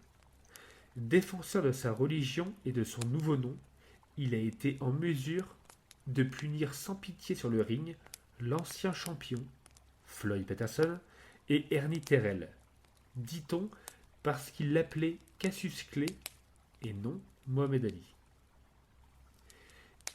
Inévitablement, des milliers d'Afro-Américains ont vu en Mohamed Ali un modèle à suivre. Selon plusieurs militants, l'attitude provocante du champion a appris aux Noirs américains à relever la tête, à faire entendre leur voix, à se sentir fiers de leurs origines. Pour Ali, les droits civils n'étaient pas quelque chose pour quoi il devait lutter, mais plutôt le plancher minimum à partir duquel ériger sa figure. Cependant, sa carrière va prendre une tournure radicale en 1966. Invaincu avec près de 30 combats professionnels, champion du monde de poids lourd et sans adversaire pour lui faire de l'ombre, le gouvernement américain change les critères pour entrer dans l'armée, laissant Ali soudainement apte à s'engager pour le Vietnam. Sauf qu'il va refuser, et son rejet public fut totalement controversé. En refusant de s'enrôler dans l'armée, en faisant valoir l'objection de conscience et sa nature de ministre de la nation de l'islam, outre sa position religieuse, Ali a surtout été la première figure américaine avec une telle notoriété à exprimer son opposition à la guerre. Il ira encore plus loin avec des déclarations controversées dans les médias. Ces dernières ont provoqué des critiques de la majorité blanche et même noire qui considéraient que le fait que les Afro-Américains puissent participer à la guerre était une reconnaissance de leurs droits civiques. Il déclara en réponse « Aucun Viet Cong ne m'a appelé nègre. Pourquoi me demandez-vous de me mettre en uniforme et de partir à 10 000 miles de ma maison pour poser des bombes et tirer des balles sur des personnes à la peau foncée, tandis qu'à Louisville, ils sont traités comme des chiens et privés des droits de l'homme les plus simples. Je ne vais pas aller à 10 000 miles d'ici pour aider à assassiner et brûler une autre nation pauvre simplement pour perpétrer la domination des esclavagistes blancs. » Bien sûr, la punition ne se fit pas attendre. En 1967, Mohamed Ali a été condamné à 5 ans de prison, une amende de $2 000 et une interdiction absolue de boxer. Mais, avec la fortune accumulée de ses réussites sportives, il n'est pas allé en prison grâce au paiement de sa caution, et pendant les 3 années qui vont suivre, il se consacra à renforcer son activisme religieux, donnant des conférences à travers les États-Unis et participant même à des pièces de théâtre. En parallèle, le rejet social de la guerre du Vietnam augmentait tant le conflit s'enlisait dans d'interminables années. Bien que ses meilleures années de la boxe lui aient été enlevées, en 1970, après une décision de justice, il réapparaît sur le ring avec le même talent. En 1974, il sera de nouveau le centre du monde durant le plus grand événement sportif du XXe siècle, selon les magazines de sport spécialisés, contre George Foreman au Zaïre. Puis, en 1978, il récupéra son titre, s'élevant comme le premier boxeur à être champion du monde par 3 fois. Au cours des dernières décennies, il commence malheureusement à souffrir lourdement de la maladie de Parkinson, un adversaire pour laquelle la grande gueule de Louisville a livré ses derniers combats. Mohamed Ali est décédé le 3 juin 2016 à l'âge de 74 ans. Fin de l'histoire. C'est beau. Voilà. C'est beau. Alors, Tu m'as donné envie de regarder le film avec Will Smith, du coup. Eh ben exactement. En fait, j'ai voulu raconter pendant le temps. j'ai voulu raconter l'histoire grâce au film. quand j'ai vu le D'accord. film, j'ai fait. C'est vrai que Il faut son que je le voie, ce parcours film. est incroyable. Et, Ouais. et le film est vraiment cool. Franchement, Will Smith, je trouve qu'il joue très bien dans le rôle de Mohamed Ali. Et, Ouais. et puis, il y a beaucoup de musique de type un peu gospel, plein de musique afro-américaine, pas que de Et ça gospel. retrace toute sa vie vraiment le film du coup. Et bah, tout ce que j'ai dit là, tu le vois dans le film. Mhm. Et tous D'accord, les ok, ouais, événements c'est un peu intéressant. importants. Et Ouais. du coup, c'est pas un film de boxe tel que qu'un Rocky ou que voilà, tu vois. C'est vraiment la bio de Mohamed Ali. Et tu vois son rapport à Nation of Islam, tu vois Malcolm X, le rapport qu'il avait avec la Nation of Islam. Mhm. Euh, donc, qui est un peu le comment dire l'extrême du Ku Klux Klan, c'est l'inverse. Ouais, d'accord. Mais du coup, c'est assez intéressant. C'est assez intéressant et son histoire est quand même Ah ouais, assez l'histoire est dingue, quoi. folle de toute façon. Donc, C'est...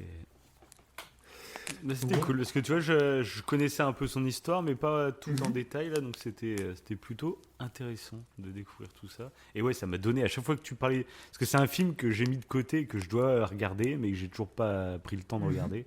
Et là, dès que j'ai entendu Cassius Clay, j'ai fait oh putain, mais oui, faut que je le voie ce film. Ouais, en plus, il y a des petits moments dedans qui sont assez épiques quand il est acclamé, quand il est. Ouais. C'est touchant, ouais, il est pas mal. En tout cas, déjà la bande musicale, elle est énorme. C'est ce qui m'avait plu dans le film déjà de base. Ouais, ouais, bah ça compte tellement. Ça. Truc de Donc, ouf. Plutôt donc qu'aime bien voilà. le gospel en plus. Ouais, ouais, ouais. Ah ouais, les musiques, elles sont géniales. Donc voilà. Voilà pour Mohamed Eh Ali. ben, Je c'est voulais en beau. parler. C'est beau. Et bah, du coup, moi, j'ai réfléchi pendant que tu parlais. En fait, je vais faire l'histoire triste maintenant. Comme ça, je conclurai le podcast par une histoire positive. Ah, tout le monde, Voilà. tout le monde n'osait pas le dire.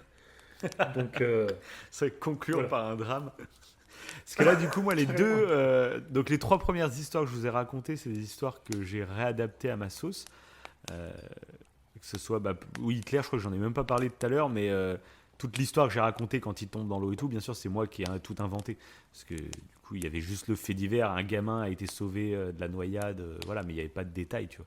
Donc voilà, c'était toute une partie que Mhm. j'ai écrit moi-même, que j'ai inventé, tu vois, sur le gamin qui tombe dans l'eau et tout, quoi. Et du coup, donc là, par contre, donc maintenant, je vais vous raconter deux histoires, deux contes que je vais laisser tels quels, que je ne retouche pas. Euh, et donc voilà, je vous en dirai plus une fois que je vous aurai raconté les histoires. T'es prêt? Ça me stresse. Pourquoi? Je sais pas, j'ai pas de pleurer, trucs comme ça, tu vois. Ah, l'histoire te stresse. Ok. Oui. Donc là, bah, c'est une histoire, bah, en fait, qui, pareil, j'ai voulu la raconter Ouais. parce que c'est un peu une ambiance premier de l'an, tu vas voir. Et surtout, c'est une histoire que j'ai découvert quand j'étais petit. C'est une histoire qui a marqué mon enfance, j'ai envie de dire. Et sauf que je l'avais pas compris quand j'étais petit. Ok. Et du coup, je l'ai revu plus tard. Il y a eu plusieurs versions de cette histoire, dont une que j'avais fait en réalité virtuelle, qui était assez bluffante d'ailleurs. Euh, mais du coup, c'est en vieillissant que je me suis rendu compte de la véracité de ce conte, qui, comme beaucoup de contes qu'on peut lire aux enfants, bah, finalement, en étant adulte, on comprend le sens, on va dire, beaucoup plus Mm. glauque. Et là, bah, c'est le cas de cette histoire qui, vraiment, hein, quand j'étais petit, je l'avais en bouquin. Et je serais curieux de retrouver le bouquin parce que, enfin, pour moi, je me rappelais pas que ça. Je me rappelle de quoi ça parle, mais voilà. Tu vas comprendre une fois que je te l'aurai lu. Ok. Donc on y va. Comme il faisait froid, la neige tombait et la nuit n'était pas loin. C'était le dernier soir de l'année, la veille du jour de l'an. Au milieu de ce froid et de cette obscurité, une pauvre petite fille passa dans la rue, la tête et les pieds nus. Elle avait, il est vrai, des pantoufles en quittant la maison, mais elles ne lui avaient pas servi longtemps. C'étaient de grandes pantoufles que sa mère avait déjà usées, si grandes que la petite les perdit en se pressant de traverser la rue entre deux voitures. L'une fut réellement perdue. Quant à l'autre, un gamin l'emporta avec l'intention d'en faire un berceau pour son petit enfant quand le ciel lui en donnerait un. La petite fille cheminait avec ses petits pieds nus qui étaient rouges et bleus de froid. Elle avait dans son vieux tablier une grande quantité d'allumettes et elle portait à la main un paquet. C'était pour elle une mauvaise journée. Pas d'acheteur, donc pas le moindre sou. Elle avait bien faim et bien froid, bien misérable mine. Pauvre petite. Les flocons de neige tombaient dans ses longs cheveux blonds, si gentiment bouclés autour de son cou. Mais songeait-elle seulement à ses cheveux bouclés ? Les lumières brillaient aux fenêtres, le fumet des rôtis s'exhalait dans la rue. C'était la veille du jour de l'an. Voilà à quoi elle songeait. Elle s'assit et s'affaissa sur elle-même dans un coin, entre deux maisons. Le froid la saisit de plus en plus, mais elle n'osait pas retourner chez elle. Elle rapportait ses allumettes et pas la plus petite pièce de monnaie. Son père la battrait. Et du reste, chez elle, est-ce qu'il ne faisait pas froid aussi ? Il logeait sous le toit, et le vent soufflait au travers, quoique les plus grandes fentes eussent été bouchées avec de la paille et des chiffons. Ses petites mains étaient presque mortes de froid. Hélas, qu'une petite allumette leur ferait du bien. Si elle osait en tirer une seule du paquet, la frotter sur le mur et réchauffer ses doigts, elle en tira une. Comme elle éclata, comme elle brûla. C'était une flamme chaude et claire comme une petite chandelle. Quand elle la couvrit de sa main, quelle lumière bizarre! Il semblait à la petite fille qu'elle était assise devant un grand poêle de fer orné de boules et surmonté d'un couvercle en cuivre luisant. Le feu y brûlait, si magnifique. Il chauffait si bien.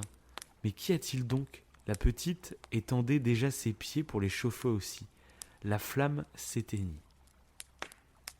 Le poêle disparut. Elle était assise, un petit bout d'allumette brûlé à la main. Et elle frotta une seconde, qui brûla, qui brilla, et là où la lueur tomba sur le mur, il devint transparent comme du gaz. La petite pouvait voir jusque dans une chambre où la table était couverte d'une nappe blanche, éblouissante de fine porcelaine, et sur laquelle une noix rôtie, farcie de pruneaux et de pommes, fumait avec un parfum délicieux. Ô surprise, ô bonheur! Tout à coup, l'oie sauta de son plat et roula sur le plancher, la fourchette et le couteau dans le dos, jusqu'à la pauvre fille. L'allumette s'éteignit. Elle n'avait devant elle que le mur épais et froid. En voilà une troisième allumée. Aussitôt, elle se vit assise sous un magnifique arbre de Noël. Il était plus riche et plus grand encore que celui qu'elle avait vu à Noël dernier, à travers la porte vitrée chez le riche marchand. 1000 chandelles brûlaient sur les branches vertes et des images de toutes couleurs, comme celles qui ornent les fenêtres des magasins, semblaient lui sourire. La petite éleva les deux mains, l'allumette s'éteignit. Toutes les chandelles de Noël montaient, et elle s'aperçut alors que ce n'était que des étoiles. Une d'elles tomba et traça une longue raie de feu dans le ciel. « C'est quelqu'un qui meurt, » se dit la petite, car sa vieille grand-mère, qui seule avait été bonne pour elle, mais qui n'était plus, lui répétait souvent « Lorsqu'une étoile tombe, c'est une âme qui monte à Dieu. » Elle frotta encore une allumette sur le mur. Elle se fit une grande lumière au milieu de laquelle était la grand-mère debout, avec un air si doux, si radieux. « Grand-mère, s'écria la petite, emmène-moi. Lorsque l'allumette s'éteindra, je sais que tu n'y seras plus. Tu disparaîtras comme le poêle de fer, comme l'oie rôtie ou comme le bel arbre de Noël. » Elle frotta promptement le reste du paquet, car elle tenait à garder sa grand-mère, et les allumettes répandirent un éclat plus vif que celui du jour. Jamais la grand-mère n'avait été si grande ni si belle. Elle prit la petite fille sur son bras, et toutes les deux s'envolèrent joyeuses au milieu de ce rayonnement, si haut, qu'il n'y avait plus ni froid, ni faim, ni angoisse. Elles étaient chez Dieu. Mais dans le coin, entre les deux maisons, était assise, quand vint à la froide matinée, la petite fille, les joues toutes rouges, le sourire sur la bouche, morte de froid, le dernier soir de l'année. Le jour de l'an se leva sur le petit cadavre assis là avec les allumettes, dont un paquet avait été presque tout brûlé. Elle a voulu se chauffer, dit quelqu'un. Tout le monde ignora les belles choses qu'elle avait vues, et au milieu de quelle splendeur elle était entrée avec sa vieille grand-mère dans la nouvelle année. Fin de l'histoire. Et donc c'est un conte de Hans Christian Andersen, et c'est La petite fille et les allumettes. Voilà. C'est horrible. Voilà. Je t'avais prévenu. t'avais prévenu. Hein, Je m'attendais pas du tout à cette fin. Je vais pas me dire en quoi c'est dramatique, qu'est-ce qui va se passer. Ah d'accord, en fait elle est en train de mourir depuis le début, quoi. C'est génial. C'est ça. C'est- Mais c'est une histoire qui est, je trouve, assez poétique parce que ça décrit quelque Oui. chose d'odieux et finalement ça, Dans l'écriture et ça te tout, le raconte. c'est- Donc j'ai vraiment hésité en fait à le raconter en fait en le réécrivant. Genre un peu réécrire ce conte qui est relativement connu. Comme je t'ai dit, moi quand je l'ai lu quand j'étais petit, c'était un livre avec des images et je voyais la petite qui dès qu'elle allumait une allumette et bah il y avait, tu vois, ses yeux s'illuminaient et puis elle avait des sortes de visions de sapin de Noël, de tout ça, tu vois, comme c'est décrit. Mhm. Mais c'était en images. Et je me rappelle aussi de la voir avec sa grand-mère et qu'elles marchent ensemble, mais je me rappelle plus à la fin s'ils disent qu'en fait, elle est en train de mourir. Ah en fait. d'accord. Et je crois que je l'avais pas compris quand j'étais gamin. Moi, je la voyais juste sa grand-mère arriver, et puis allez, elle se tient la main, et puis elles partent toutes les deux, toutes joyeuses. Et il me semble, comme c'était un livre pour enfants, il me semble que ça se terminait vraiment comme ça. Et du coup, de le découvrir plus tard, découvrir tout ce qui se passe en fait derrière et qu'en fait on n'est pas en train de raconter une fille qui en allumant une allumette aperçoit de la magie, mais on raconte au contraire la mort d'une enfant alors, on ne sait pas vraiment si c'est des hallucinations ou si c'est son imagination ou quoi, on ne sait pas trop, mais c'est ça que je trouve assez beau dans cette histoire. C'est une belle mélancolie, j'ai envie de dire. Voilà, je sais pas comment, cette histoire me fait de l'effet. Et voilà, j'ai décidé plutôt d'utiliser le texte original plutôt que de la réécrire, même si bah, il y a certaines choses qui datent un peu aussi. C'est un vieux conte, hein, bien sûr, qui a Mhm. une façon de s'exprimer qui est un peu datée, mais voilà. Je savais pas trop si à l'oral ça donnait aussi bien qu'à l'écrit, tu vois. Il y a beaucoup de textes c'est- qui à l'écrit c'est en classe. fait sont jolis, mais quand tu les lis c'est différent. Donc voilà, j'ai hésité, mais j'ai préféré mettre l'original et voilà, c'était une petite histoire qui est. Voilà, je préféré la faire maintenant. On terminera sur un truc plus positif après. Ouais, c'est bien comme ça, c'est bien. Parce que sinon on aurait arrêté le podcast. Ça va, Ah, on a dort envie pas de de pleurer. on dort pas de la nuit. Oui. Mais voilà, ouais, c'est vraiment une histoire, je sais pas où. C'est parce que je l'avais découvert quand j'étais petit, je pense, mais elle a une résonance. Je sais pas comment expliquer, c'est difficile. Elle est poétique. Je trouve qu'elle est poétique. Ouais, c'est ça, il y a de la poésie, Bien. voilà, bref. Voilà. J'espère que ça vous a plu. Ah bah moi j'ai bien aimé en tout cas. La surprise est triste, Ouais, ça, on peut le dire. mais tu connaissais pas du coup alors toi? Non, pas du tout. Ah, la petite fille aux allumettes, ouais, t'as jamais entendu, d'accord, ok. Non. Bah, c'est un conte vraiment ultra connu hein, pour le coup, hein, donc au moins, bah voilà. Ok. Ça te rajoutera une petite culture générale Ouais. en plus. C'est ça. C'est ça Tu la raconteras à ta fille comme ça. Voilà, c'est ça. C'est vrai que les contes ont été. J'avais écouté un podcast que j'aime bien, c'est Grand bien vous fasse, qui parlait des contes et qui évoquait le fait que les contes ont vraiment quand même évolué, parce qu'à la base c'était des, des vraies histoires de réflexion pour les adultes, et c'était moins cruel. Genre le petit chaperon rouge, à l'époque, était beaucoup plus cru. Ouais, oui, bien sûr. Et Ouais. là, c'est un peu moins maintenant, quoi. Ils l'ont rendu un peu plus douillé, même si à la base c'était pour les enfants, mais c'était beaucoup plus trash. Ouais, mais c'est un non, peu comme les comptines pour enfants où là c'est limite un peu plus Tout à fait. glauque, je trouve. Parce que Oui, là, c'est limite, ça. il y a des comptines pour enfants, c'est des chansons paillardes à moitié en fait pour les adultes. C'est genre il court, le furet du bois mesdames, c'est une contrepétrie. Ouais, t'as une double lecture. Ouais. très, Mais en fait, c'est non, mais très c'est une contrepétrie. C'est-à-dire que il court, le furet. En fait, c'est il fourre, le curé. Ah oui. Il y a une contrepétrie et en fait, ça change tout le sens de la chanson pour quelqu'un qui comprend la contrepétrie et ça devient un truc très paillard en fait. Voilà. On en parle de tout dans cette émission. Ah, c'est ça. T'as Et dit- ça serait intéressant d'ailleurs de faire une émission où on débunk toutes les comptines, etc.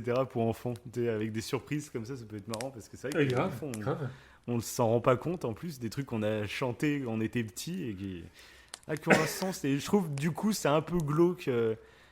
Encore Ouais, pas trop. quand il y a des histoires, tu vois, comme La petite fille aux allumettes, où c'est une histoire qui peut faire réfléchir, ou je sais pas quoi, pour les adultes, mais pour les enfants, ça paraît tout gentil, ça peut aller. Mais quand c'est Mhm. une histoire salace, que tu vas chanter à tes enfants, qui ne comprendront pas que c'est une histoire salace, je sais pas, je trouve ça un peu bizarre.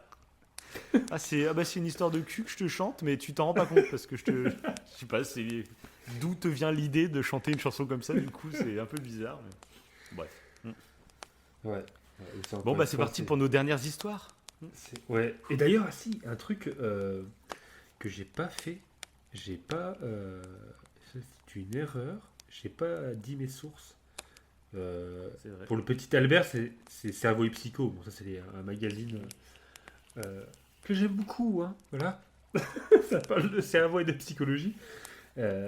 C'était là-dessus, mais c'était pour Magdalena Solis, c'était sur Preuve du paranormal. C'est un site .fr. Je pense qu'il y a plein d'autres histoires sur plein d'autres cas un peu particuliers. Que j'ai pas fouillé le site. C'est surtout Magdalena qui m'intéressait. Tu sais, ça fait gros site complotiste. Oui, un peu, ouais. Paranormal.com. Preuve du paranormal. En fait, ça se trouve, l'histoire est totalement fausse de cette. Ah bah c'est possible. C'est possible. Non, parce que je l'avais vu sur d'autres sources, donc ça va. Elle est sûrement un petit peu romancée, peut-être. Ok. Après, Mohamed Ali, c'était sur monsieurmondialisation.org, donc un autre site complotiste. Non, pas du tout. Et il y a beaucoup d'histoires intéressantes, il y a beaucoup de biographies intéressantes qui sont sur ce site. Et après, pour l'île Nauru, c'était sur echo.bi. C'est tout. Echo, ECH.bi. Voilà. Donc pour ceux qui sont encore là, sur echo.bi, en plus, il y a plein d'histoires sur des peuples un peu autochtones comme ça qui sont. Genre, ça parle des sentinelles. Il y a tout un sujet sur les sentinelles. C'est le peuple autochtone qui n'accepte personne d'autre en fait. Personne. Je sais pas si tu en as déjà entendu parler. Oui, cette histoire elle est folle, où il tire des flèches sur les gars qui Ouais, c'est s'approchent et tout là. Il y a un mec qui s'est fait tuer en plus, quoi. Ouais. Ah oui, il y a toute une histoire là-dessus. Ouais, c'est fou de se dire que ça existe encore, c'est dingue. Ouais. Ça paraît dingue, ouais. Mais il y a toute une histoire là-dessus. Et j'avais hésité à la raconter. De pourquoi ils font ça. Ouais, d'accord, ok. Bah, garde ça. Alors, pour un prochain. Pour un prochain story C'est show. ça. Bon, allons-y alors maintenant. Pour, bah oui, la dernière histoire, comme tu dis. Donc là, ça c'est sûr. Je dis la source avant cette fois-ci. Ah bah je l'ai pas noté. Ah bah excellent. Si, Fabien Olicard, on a fait une vidéo très récemment. Voilà, j'aurais dû. C'est tout. Donc lui doit citer ses sources, donc allez voir la vidéo de Fabien plutôt. Voilà. Mais bon, oui, au qualifié, il y a beaucoup plus de détails hein, quand même. Restez là. Et donc, enfin, je vous conseille quand même la vidéo. Comme ça, on mentionnera Fabien Olicard, que j'aime bien. Allez, c'est parti. La cité des ténèbres. Si vous avez assisté au début de Jean-Claude Van Damme dans le film Bloodsport, vous vous souviendrez que le combat final se déroule dans Kowloon Walled City, décrite comme une zone de non-droit où se déroulerait, selon le scénario, un combat illégal d'arts martiaux organisé par une société secrète. Aujourd'hui rasée pour faire place à un jardin. Cette ville dans la ville a longtemps nourri les fantasmes les plus fous. Qu'est-ce que c'est ? Anomalie de l'histoire, l'ancienne ville chinoise s'est retrouvée isolée dans le territoire anglais lors de l'extension des nouveaux territoires en 1898. Au moment de l'invasion japonaise, les remparts sont abattus pour servir de remblai à l'aéroport de Kai Tak. Mais c'est au moment de la prise du pouvoir par Mao en Chine que l'enclave connaît les plus grandes transformations. Outre les petits métiers traditionnels, c'est le trafic de l'opium qui sévit, contrôlé par les triades K14 et Sun Yat-sen. En 1957, Joseph Kissel interviewe un haut fonctionnaire de police. Jamais les Anglais n'entrent dans Kowloon City. Au moment où je m'occupais de cette zone, si un meurtrier professionnel se réfugiait à Kowloon City, il me fallait payer d'autres criminels qui le forçaient jusqu'aux limites de Kowloon, où mes hommes l'attendaient. Quelques années plus tard, le jeune Martin Booth est amené par son ami chinois dans la salle de réunion d'une triade de Kowloon City. on trouve tout dans la cité des ténèbres, ainsi qu'on la surnomme en cantonais.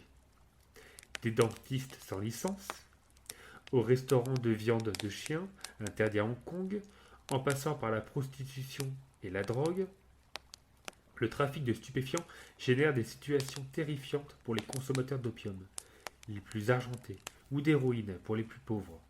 La prostitution est parfois le fait de femmes âgées sans ressources.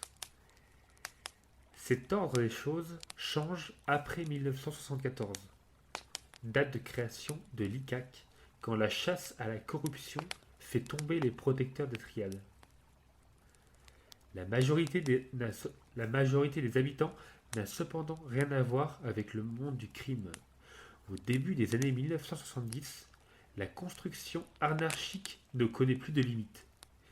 Les unités superposées abritant d'abord 10 000 personnes, puis 30 000 en 1980, pour atteindre enfin 50 000 en 1990, avec seulement 2,7 hectares, soit un rectangle de 126 mètres sur 213. 50 000 personnes sur 126 mètres sur 213 mètres. C'est incroyable. C'est la plus forte densité au monde, avec 1,2 million au kilomètre carré. L'industrie de la copie et la fabrication de produits bon marché en plastique ou métal, ou encore la confection de plats préparés à destination des collectivités de la ville, s'installe dans les premiers immeubles en hauteur. Il y a aussi des écoles, aires de jeux sur les toits, rues marchandes et des services sociaux gérés par les organismes de charité. Les logements accueillent jusqu'à 4 familles et l'on peut louer une chambre à partir de 35 $ hongkongais par mois. Si les services sont rudimentaires, le quartier, ne bénéficiant pas de l'enlèvement des ordures ou de la distribution de l'eau et de l'électricité, la solidarité et l'esprit de débrouille des habitants permettent de vivre au quotidien. Ceux-ci descendent parfois les 14 étages à pied pour faire une lessive près de l'un des 8 tuyaux d'eau du complexe où éclairent les parties les plus sombres grâce à des extensions électriques et quelques néons blafards. La précarité est telle que les conduits fuient à tous les étages, si bien que les habitants ne se déplacent plus qu'un parapluie à la main. Cependant, on s'invite les uns et les autres et les disputes sont rares. Beaucoup d'anciens habitants racontent s'être sentis heureux dans ce village vertical, s'accommodant des contraintes et jouissant finalement d'une certaine liberté. Dans notre premier logement, les pièces étaient petites et il n'y avait pas de place pour une table, se souvient Hung In-king. Nous mangions sur une planche au-dessus de la machine à coudre et nous asseyions sur le lit. Tout le monde s'entendait bien et c'était formidable d'avoir autant d'enfants pour jouer. Dans le second appartement, il n'y avait pas de robinet, aussi en tant que fille aînée, c'était à moi de porter des seaux à partir du robinet collectif 4 étages au-dessus. Aujourd'hui, à 62 ans, elle raconte: nous ne voyions pas le danger, les enfants montaient sur les toits et sautaient entre les bâtiments. Nous tirions des vieux matelas sur le toit pour sauter dessus. C'était une période heureuse. Quand commence les discussions sur la restitution de Hong Kong en 1984, la question de l'éradication de Kowloon City est soulevée et la décision est prise par les deux gouvernements en janvier 1987. 350 millions de dollars d'aide au relogement sont alors distribués et la destruction démarre début 1993. La construction d'un parc actuel remplace la cité des ténèbres. Quelques vieux canons sont aussi exposés et les fondations des murailles sont rendues visibles. Il est impossible de retrouver aujourd'hui les traces de cette cité de 50 000 habitants, si ce n'est dans ses souvenirs, et les nombreux films de gangsters qui la prennent pour décor. Récemment en effet, les histoires autour des triades et la violence des années 1960 dans Kowloon City rencontrent un certain succès. Citons en particulier Chasing the Dragon de Jason Kwan, où le personnage du gangster Cripplet Odd est joué par Donnie Yen et celui du policier Lee Rock. D'ailleurs, c'est un très bon film, ça. Prochaine émission. Les scènes dans Colon City ont été filmées en studio dans la région de Compton, apparemment. Une initiative originale relevant elle aussi de la nostalgie est celle de Ichiro Yoshida, un étudiant japonais qui a logé dans Colon City et s'est lancé depuis dans l'industrie du jeu d'arcade. Il a ouvert une salle à Kawasaki, au sud de Tokyo, recréant scrupuleusement les allées de Colon City, à partir de photos prises par lui et même reproduites jusqu'aux tags sur les murs. Citons enfin l'ouvrage exceptionnel de photos de Greg Girard et Yann Lambeau qui insistent sur le côté esthétique de la Cité des Ténèbres, faisant revivre le quotidien des habitants jusque dans les recoins les plus sombres. Comme dans beaucoup d'endroits liés à l'histoire d'Hong Kong, les destructions ne parviennent pas à éradiquer la mémoire collective. Le souvenir de Kowloon Walled City est à cet égard particulièrement fort. Fin de l'histoire. Et si tu tapes la Cité des Ténèbres sur Internet, tu auras des photos et tu vas voir que c'est assez hallucinant. En fait, en bas de la ville, parce que c'est donc pas, c'est vrai évidemment, et en fait en bas de cette ville, c'était noir. Il n'y avait pas de lumière. En fait, les immeubles étaient tellement serrés que quand tu vivais au rez-de-chaussée, tu vivais dans l'obscurité totale. C'est pour ça qu'il y a eu tout un folklore un peu dessus, mais apparemment les habitants n'étaient pas si malheureux que les légendes le racontent, quoi. Mais c'est assez... Ouais, je sais pas je si tombe tu que vois. sur des films pour ados. Ah, génial. Ténèbres, Hong Kong. Mais Hong Kong, ouais. Parce que j'étais tombé... Sinon, faut aller voir la vidéo de Fabio Lica. Et là, tu auras... Ouais, ouais. Parce que là, je vois des photos, on dirait des blocs, quoi. Ouais. Bon, ça s'ouvre pas. Je peux pas te conseiller. Ou si tu... Oui, non, En mais mettant c'est bon, je suis. Kowloon C'est des City. blocs, Ah, c'est si. des blocs, quoi. Ouais.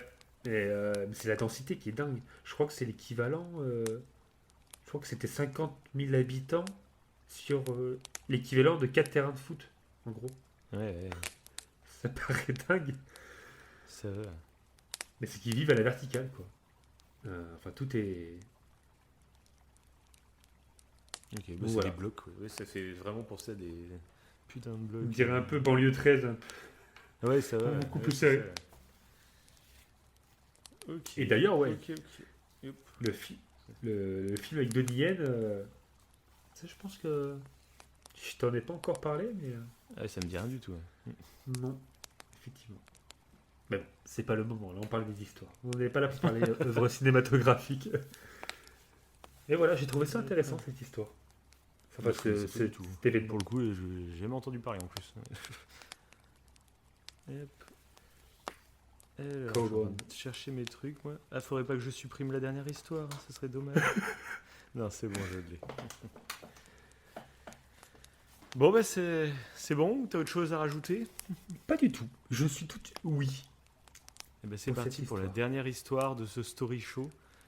On va terminer avec une petite histoire positive, histoire Ah. de partir avec le sourire. Hein. Allez, c'est parfait. Donc pareil, c'est un petit conte que je n'ai pas écrit, que j'ai récupéré sur penseepositive.com. Voilà. C'est vrai. Oui, c'est Ok. bon. Ok. Et donc c'est parti. Il était une fois un village qui avait parmi ses habitants un vieil homme très sage. Les villageois avaient confiance en cet homme pour leur fournir les réponses à leurs questions et soucis.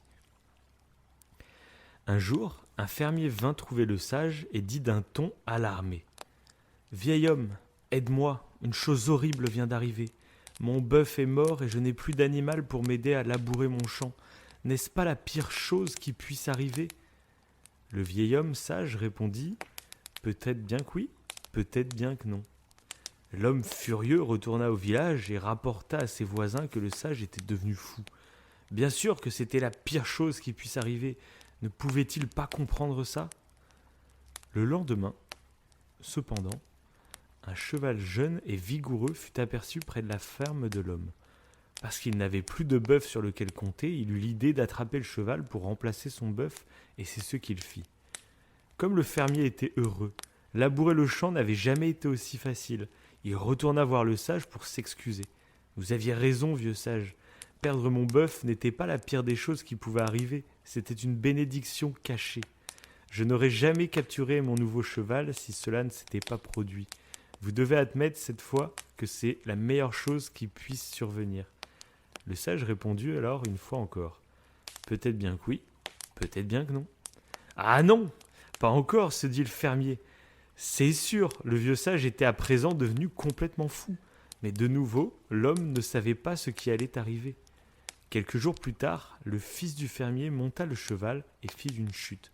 Il se cassa la jambe et fut dans l'incapacité de faire la récolte. « Oh non, pensa le fermier, maintenant nous allons mourir de faim. » Et de nouveau, le fermier se rendit chez le sage. Cette fois, il lui dit « Comment saviez-vous que capturer mon cheval n'était pas la pire des choses qui puissent m'arriver ? Vous aviez encore raison. Mon fils est blessé et se trouve dans l'incapacité de m'aider pour la récolte. Cette fois, je suis sûr que c'est la pire des choses qui puissent m'arriver, et vous devez en convenir cette fois. » Mais tout comme il l'avait fait auparavant, le sage regarda le fermier et avec compassion lui répondit « Peut-être bien que oui, peut-être bien que non. » Enragé que le vieil homme soit si ignorant, le fermier hors de lui retourna au village. Le jour suivant, des soldats arrivèrent pour enrôler tous les hommes valides pour la guerre qui venait juste d'éclater. Le fils du fermier fut le seul jeune homme dans le village à ne pas partir. Il vivrait alors que les autres mourraient sûrement. La morale de cette histoire nous fournit une leçon puissante. La vérité est que nous ne savons jamais ce qui va se passer. Nous pensons seulement le savoir. Nous portons des jugements, nous pensons analyser et nous comparons avec d'autres situations passées qui ne sont probablement pas le reflet du futur. Nous créons nous-mêmes des scénarios dans notre imagination sur les choses terribles qui pourraient arriver et ceux-ci nous mettent dans un état interne qui correspond à ces scénarios. S'ils sont négatifs, nous le deviendrons. S'ils sont positifs et optimistes, nous le serons aussi. La plupart du temps, après coup, nous nous rendons compte que nous nous sommes fait du souci pour rien et que nous avions tort. Si nous restons calmes, sereins et ouverts à toutes les possibilités, nous pourrons raisonnablement être certains que, éventuellement, tout ira bien. Ne vous créez pas de soucis qui n'existent pas. Ils n'existent pas puisque c'est dans l'avenir. Souvenez-vous, peut-être bien que oui, peut-être bien que non. C'est vous qui décidez et qui donnez du sens aux événements. Quelles que soient les circonstances, un optimiste voit des opportunités et le positif dans les difficultés. Voilà, c'est une histoire donc sur le site positivisme.com et ça a été écrit par Michel Poulaert. Voilà. Oui, c'est mon pseudo. Voilà, c'est ça. Ouais, je le connaissais cette histoire. Et D'accord, ok. Ah bon, pourtant je le pensais moins connu que les autres, tu vois. Ah oui, Tu vois, ah ouais, je la connais. comme quoi, il faut pas imaginer des scénarios parce que c'est Exactement, l'avenir. c'est toute la morale. Non, voilà, j'ai trouvé cette histoire aussi très positive, donc qui était assez inspirante, je trouve.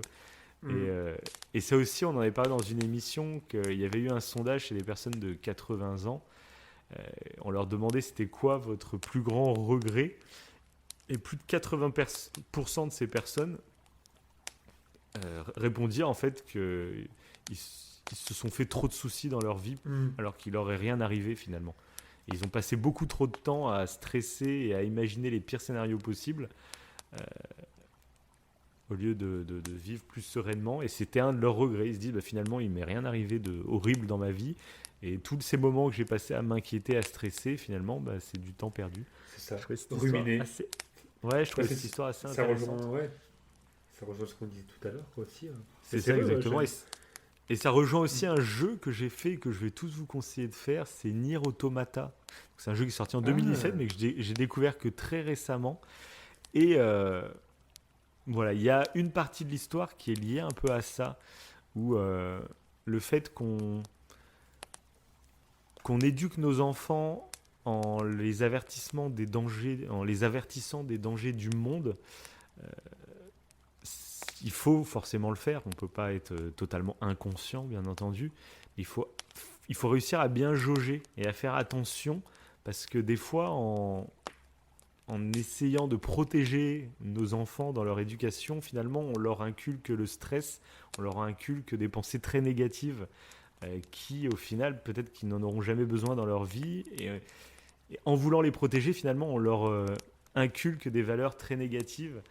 Et voilà, bon, c'est quelque chose qui revient dans le jeu Nier Automata, qui est très intéressant à ce niveau-là. Et donc, je vous conseille le jeu, et puis je vous conseille... Tout ça pour que je joue, quoi. Voilà, maintenant j'ai envie de jouer, maintenant. Donc ça. là, il va être 1h des matchs. Moi, je pense que je te l'ai assez vendu. Je te l'ai assez vendu longtemps. Si c'est cette histoire qui te fait changer de... Ah oui, là, tout ce que tu m'as dit auparavant, bon, là, c'est vraiment cette histoire. C'est ça. Donc voilà, bon, j'en dis pas plus pour pas spoiler, bien entendu, mais en gros, il y a voilà, cette morale revient dans le jeu, et puis voilà, cette histoire, je la trouve très, très sympathique. On dirait un peu du stoïcisme. Et si vous, voilà. Et pour ça, il faut l'écouter le podcast sur Gladiator, on en parle un petit peu. Ah, c'est le bilan. Ah bah non, merde, c'est pas le bilan, c'est les histoires. Je confonds les deux maintenant, j'ai plus l'habitude. C'est la fatigue, je commence à être... Il est tard, nous, je sais pas à quelle heure vous écoutez, mais... Nous, il est tard. Nous, il est tard, on est en semaine, du coup, parce qu'on voulait vous le sortir, juste après le week-end du 1er de l'an. Et comme le week-end du 1er de l'an sera occupé, forcément, il fallait qu'on vous l'enregistre un peu avant, en semaine. Et comme vous le savez, on a des boulots, etc. Donc voilà, on était un peu fatigués, mais on voulait la faire, cette émission. Ah oui, c'était hypant. Hein. C'est pas plus mal comme ça de ne pas avoir une émission de débat, etc. Parce que comme on est un peu plus fatigué, c'est plus simple de raconter des histoires qu'on a déjà préparées à l'avance, quoi. Ouais, encore que des fois... Ça dépend. Je sais pas. Bon, sur ce, je crois que malheureusement, on va vous dire au revoir. J'ai même pas besoin de laisser un avis. Tu l'as dit au début d'émission, donc... pour une fois. C'est clair. Mais bon, refaites-le si vous avez aimé. Dites-nous vos histoires préférées. Comme ça, nous, ça peut nous aider. S'il y a des histoires que vous n'avez pas aimées du tout, quel genre que vous avez surkiffé, dites-le nous. Comme ça, ça nous oriente aussi pour les prochaines émissions. De savoir un peu ce qui plaît le plus ou pas, quoi, tu vois. Parce que il y a de tout. Hein, ah bah là, pour le coup, c'est varié et diversifié. Hein. Comme le premier, je crois. C'est ça, exactement. Comme le premier. Bon. J'ai pas de dicton. Alors, je pense qu'on a... Ah, moi non plus. Ah non, voilà. Il y avait assez d'histoires à préparer. J'ai pas du tout pensé à un dicton. Ouais. Bon, sur ce... À bientôt et merci de nous avoir écoutés. Et encore une fois, bonne année 2022. Et bonne santé. Et bonne résolution. Résolution, c'est voir positif. Voilà. C'est ça. Voilà, on l'aura assez répété dans cette émission. Hein. C'est la résolution. Entre les histoires de cadavres de petites filles et les histoires de... de meufs qui boivent du sang, là. C'est ça. Restez positifs, les gens. Restez positifs. C'est la résolution. Allez. Allez, salut. Ciao.